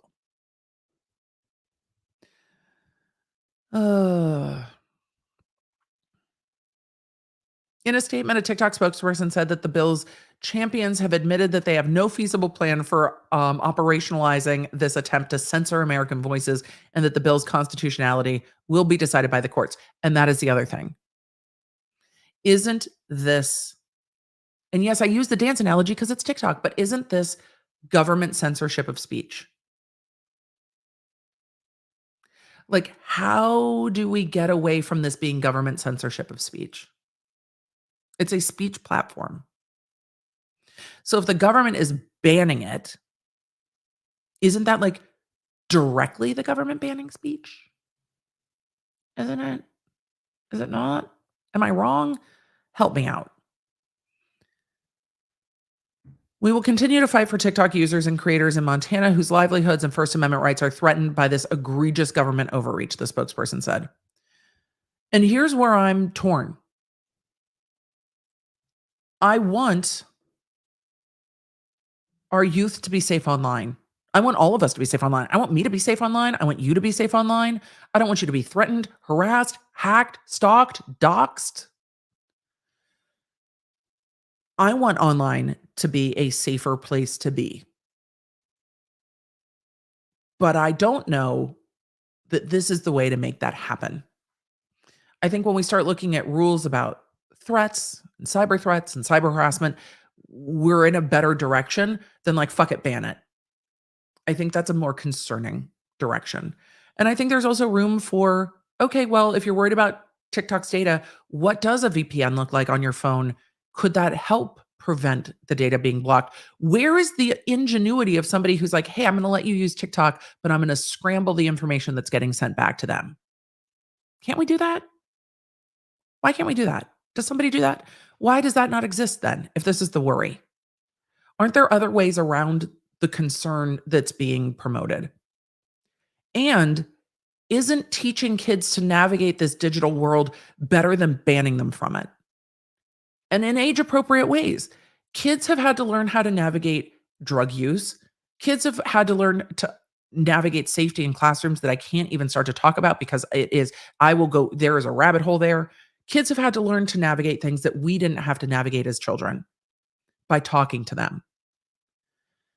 They're going to have to learn to navigate this because even if you try to ban TikTok, it's not just TikTok, there will be another TikTok. It's not just Vine, there will be another Vine. It's not just YouTube or Facebook, or there's more. And they're going to have to navigate things that aren't even true on social media. My kid was watching a tier list with a whole bunch of presidents in it about Mario.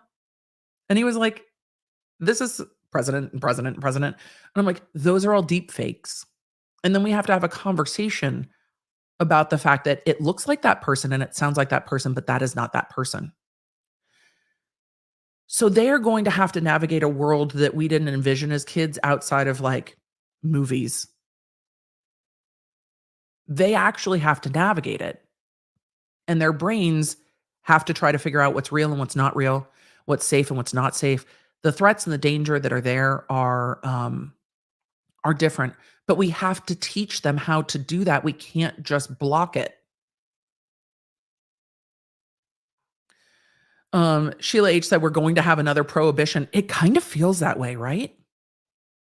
It kind of feels like alcohol's the problem. What's the moonshine version of social media? It's time to black out my car and go all Smokey and the Bandit. It's just, I think these are conversations worth having, which is why I'm going to keep covering the legal side of this and the speech side of this. And I think I love seeing the conversation that's happening in the chat. My space is the moonshine version of social media. Oh my God, that's so funny. Maybe. It's just, it's a lot of fear. And I understand that people are afraid. But have a conversation instead of just trying to stop it. Because that's never going to work. And don't let the fear win. Twitter is the moonshine. Twitter might end up being the moonshine. Live journal. Tumblr will return in glorious fashion, right? We continue to fight for TikTok users and creators. Okay. Governments around the world, including the US, have moved to restrict government employees from using TikTok on official devices. I think that's fine. They're government devices.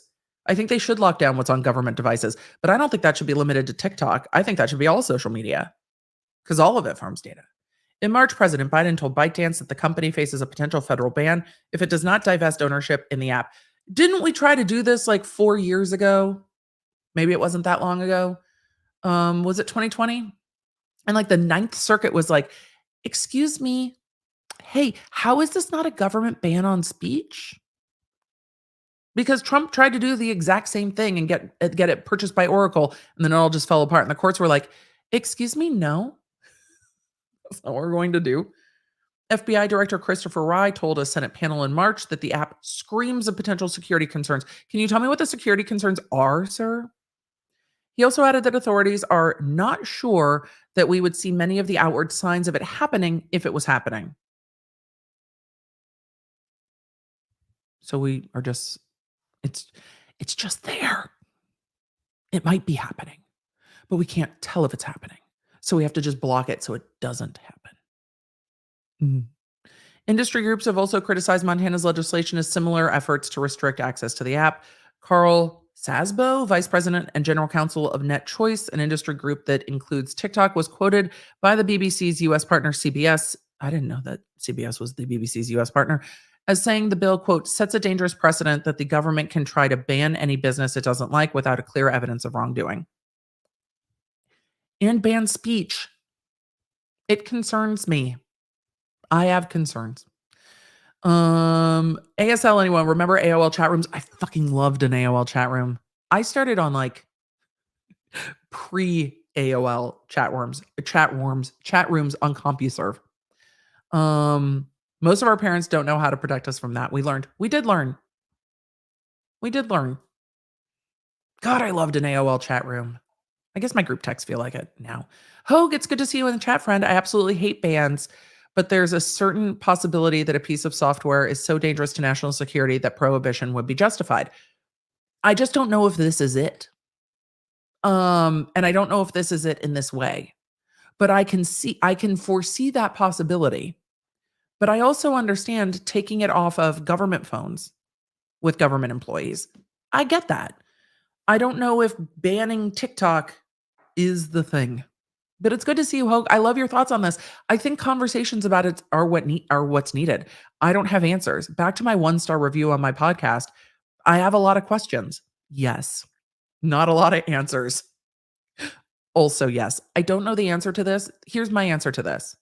We need to keep talking about it. And we need to keep evaluating it from both sides.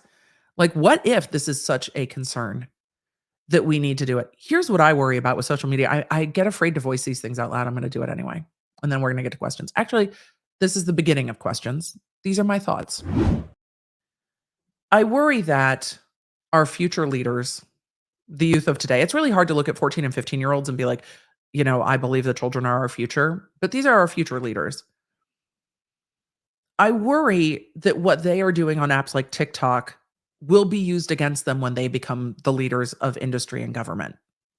That is one of my biggest concerns, that everything they've ever done is being recorded in a way that could be manipulated so that the power elites will get to choose who our elected officials are by deploying or not deploying things that children may or may not have done when they were teens.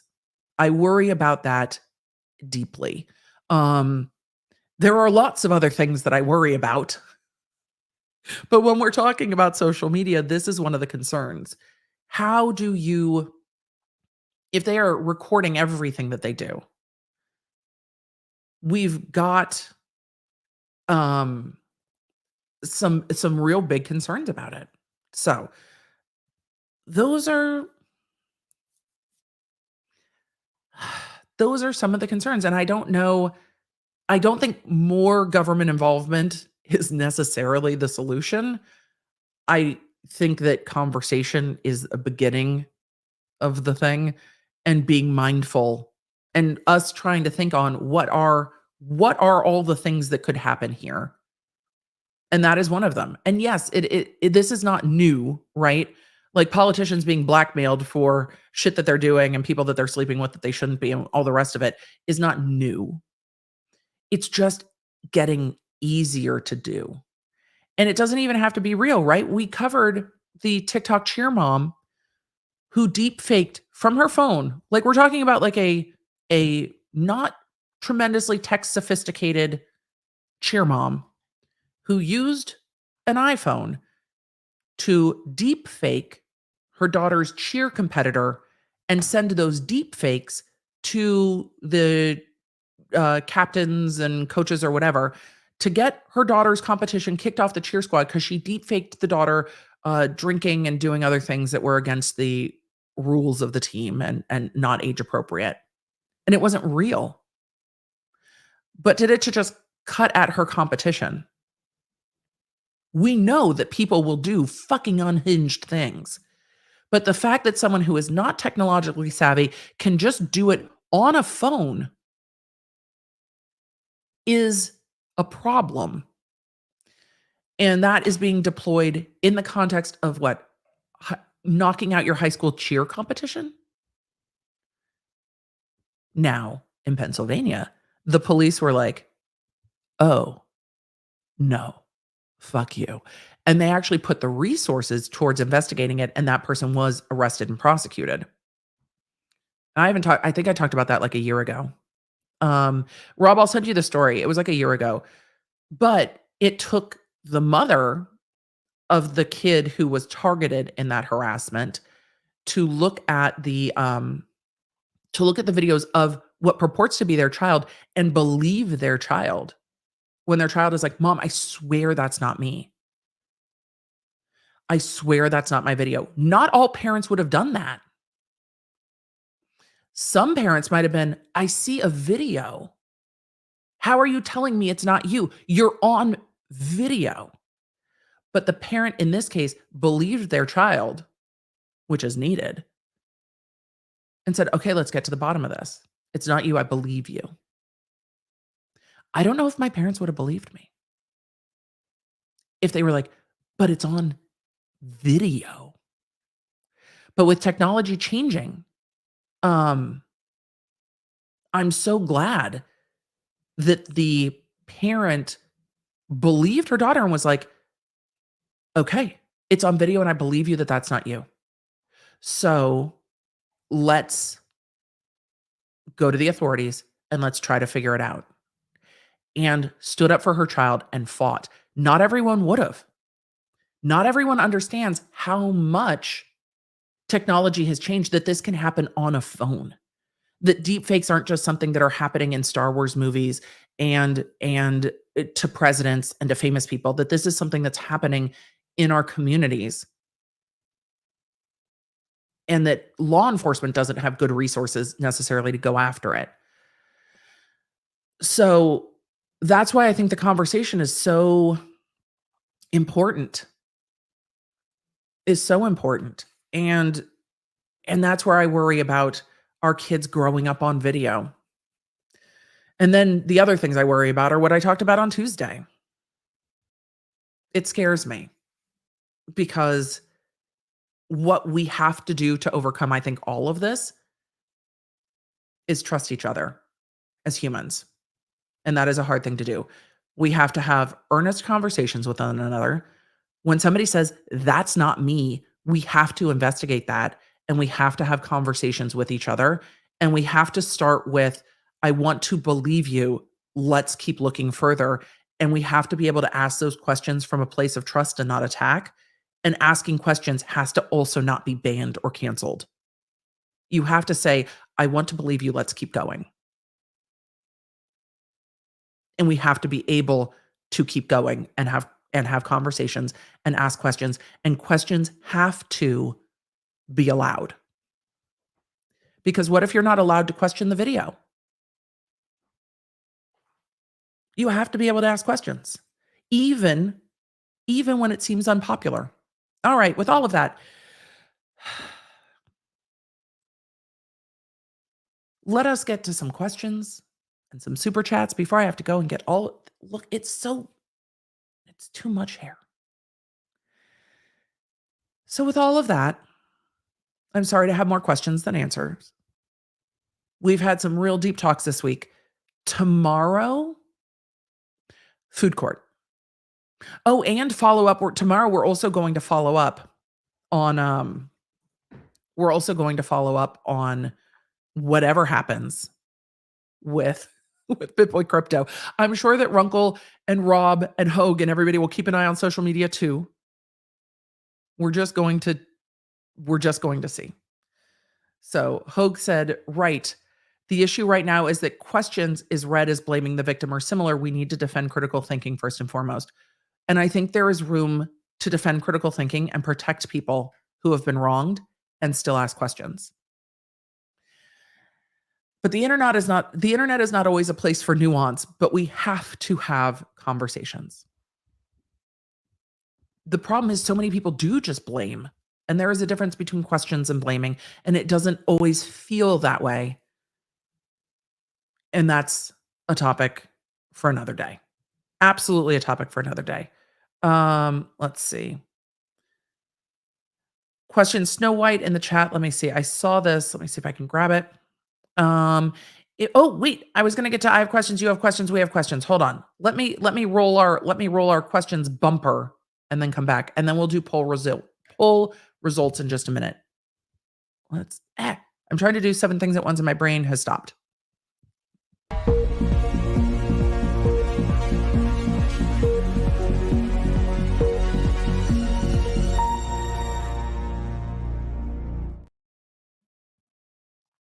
Jenny said, so how are we all going to have the conversations? I think we just start having the conversations.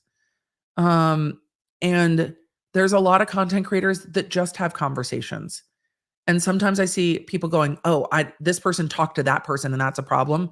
Maybe that's the first thing, is being like, let's have discussion. Let's bring back discussion. Let's bring back conversation versus this person said this and you can never talk to them again. We need to have conversations and start to learn about each other and why people think that way. I get that it takes more emotional bandwidth. I absolutely get it. But when it comes to like banning TikTok, at the end of the day, do I care that deeply if they ban TikTok because of TikTok? No. Do I care about the implications of the government shutting down vehicles of people connecting? Yes.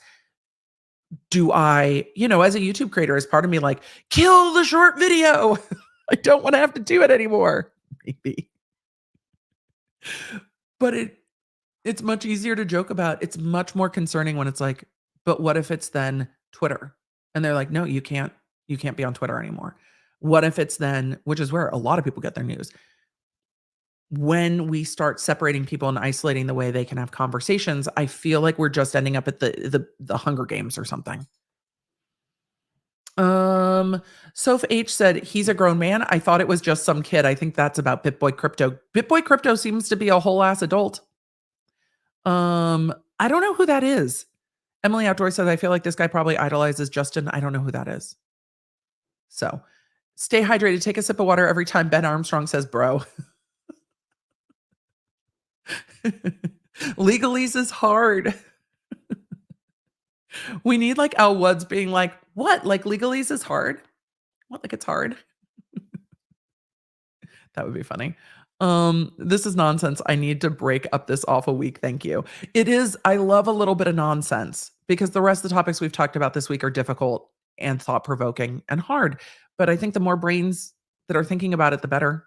Somebody should just ask ChatGPT. Hey, ChatGPT, what's the best way to protect children on the internet? Runkle is so far ratioing a guy with 1 million followers. Get it, Runkle. I'm sure you will continue to. He can always hide out with Shaq. You just can't check the DMs. Shaq got served. Shaq didn't even get to hide out. Jennifer, thank you. Happy birthday. If today's your birthday, you're right on the cusp. That's exciting. Happy birthday. Here for the coffee. Love spending my birthday with you and getting all the tea about this. Thanks for making it easy and broken down. Look, the BitBoy Crypto FTX debacle is just purely tea. And so I'm here for a little sideshow of drama wrapped up into a court case. Look, I'm here for the allegations and shade of it all. I'm here for the monuments to the gods of speculation. Like, I'm just here for it. Runkle said I was allowed to withdraw my application for entry to the United States instead of rejected, which means I can go back to the US. Well, that's good, Runkle. We like having you come visit the US. Y'all have to come to Nashville. Astronaut said, I just lost my Pawner Daisy on Sunday. That's devastating. She was a 16-year-old border collie. I had her before my kids, and she was a huge part of my life. I know exactly what that feels like. Thank you for all you do, Emily. I love your content. Sending love to you and your Pawnerd. My beloved Albus was 17 when I lost her. Had her since law school. Lost her before we moved, and it was gutting because it's like when somebody's been with you that much of your life. It is so transformational. Kelly said, today's my 35th birthday. Happy 35th birthday. And the first one since my mom passed. That's very hard. Thank you for being a friendly face voice this weird birthday. It is weird. And I'm sorry. And I'm sure your mom is celebrating along with you, just in a different way. Kristen, can I get a pre-birthday? All the birthdays today. My birthday is tomorrow. Love listening to your YouTube. Keeps me laughing throughout the days. Here's what we're going to do. All of you law nerds. Go Law Nerds. It's your birthday. We're gonna party like it's your birthday. We're gonna drink the party like it's your birthday. Hold on, wait, I have music. Maybe this will work? No, not that one. So Law Nerds, it's your birthday. We're gonna party like it's your birthday. We're gonna drink the party like it's your birthday. And you know we don't give a fuck because it's your birthday. That kind of worked. We're gonna have to find a different backbeat for this. Happy birthday, Law Nerds. Let's see what else we have. This one's called Daydreaming. I love these. These are all populated in StreamYard. So these are the StreamYard tracks that we can use. And that anyone can use if you use StreamYard. I love it. Let's see. Dance Pop didn't really work. I don't think this one works. Let's see, what's acoustic cinematic? Now we're playing with music. I mean, maybe for making a vision board. This one's feeding the duck. I love this. This is our just chatting music. Not sure. There's a lo-fi one though. This is the one I put on when I have to leave you for a minute to run out. But I think the rock one worked best. All right, we're gonna leave this on in the background because I'm digging it. We're gonna have just a little music backbeat. Law Lumber's like ADHD rabbit hole. These are the best. Well, I had to listen to all of them, so we're just gonna leave this on. Jolene. Okay, Emily, you can't sing Dolly. It's actually, I think, a crime in the state of Tennessee to badly impersonate Dolly Parton. Jolene, how did Dr. B recover? Dr. B did surgery and therapies, but he is still numb in several fingers, which is why he is medically retired from practicing dentistry and now is teaching law or teaching dental. So it's changed, but he deals with it. So, but it is not a full recovered, and he will not fully recover. But he is able to shift, and that I am very thankful for. Good to see you, Miss Hoglaw. It's so good to see everybody in the chat today. We all had such a lovely chat. We had such a lovely chat today. Law Nerds, you've made my day. You're so good. At some other time, could you discuss what the whole bill encompasses? It seems pretty extensive. It's a fucking shit show. But yes, I don't know if it's going to pass, but I could look. Won't VPNs just bypass the ban anyway? Not if the government bans the VPNs, which they're coming for in the, I forgot what it's called, the law that is coming for TikTok. Somebody protect, is it called the Protect Act? It's something like that.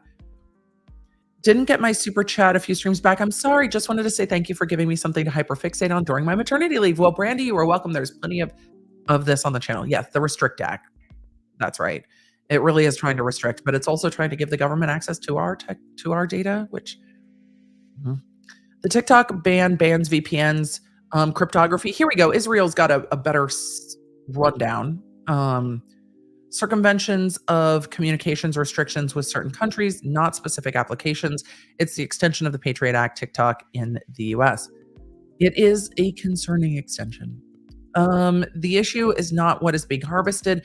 It's that a hostile foreign government is harvesting data on US citizens. A few years ago, a foreign government used, I think that's insurance info to find out US troop movements.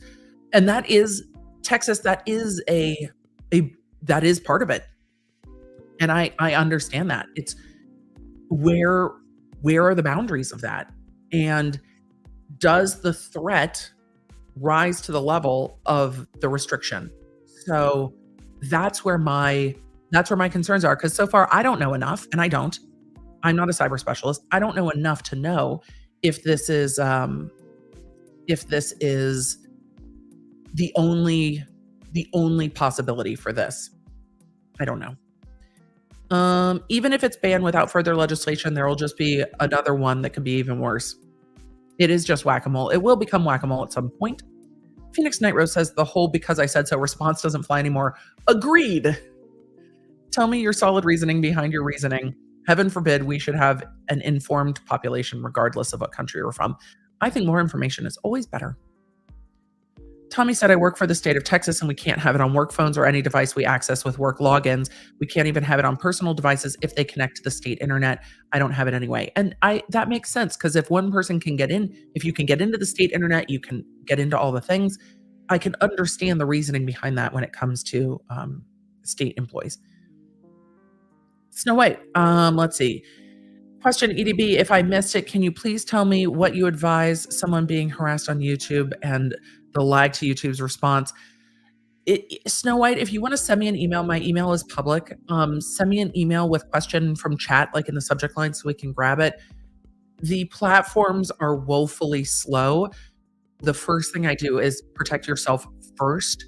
And I have suggestions for how people do that. But protect yourself first, lock down your passwords, your information, and then you have to start to deal with the platform.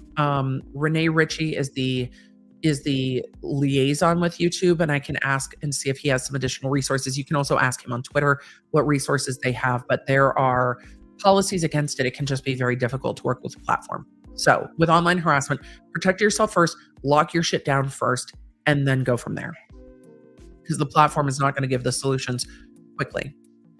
It's Bree said TikTok was banned from student and faculty work devices with huge fines if caught. It was wild getting that email from my college. That is wild. That is wild. And they don't want things that connect then to the intranet. We were doing like mud servers on our college intranet. It was lots of fun. Hope you go to the post office soon. I sent friend George a gift. Just me, Nicole. I will be hopefully today if I can get out in time to get my hair done. Well, I have to leave in a second to get my hair done. If I get done from getting my hair done in time to go to the PO box. Lucinda, no apologies. Sorry if this is ignorant, but why would the U.S. military use their insurance outside the U.S.? I think it was trying to find where people are. I think that was not ignorant. I think that was not how people were using it, but what was in the information. EDB, you played Muds? Amazing. I did. I was always an elf, and often an archer. So I did. I loved it.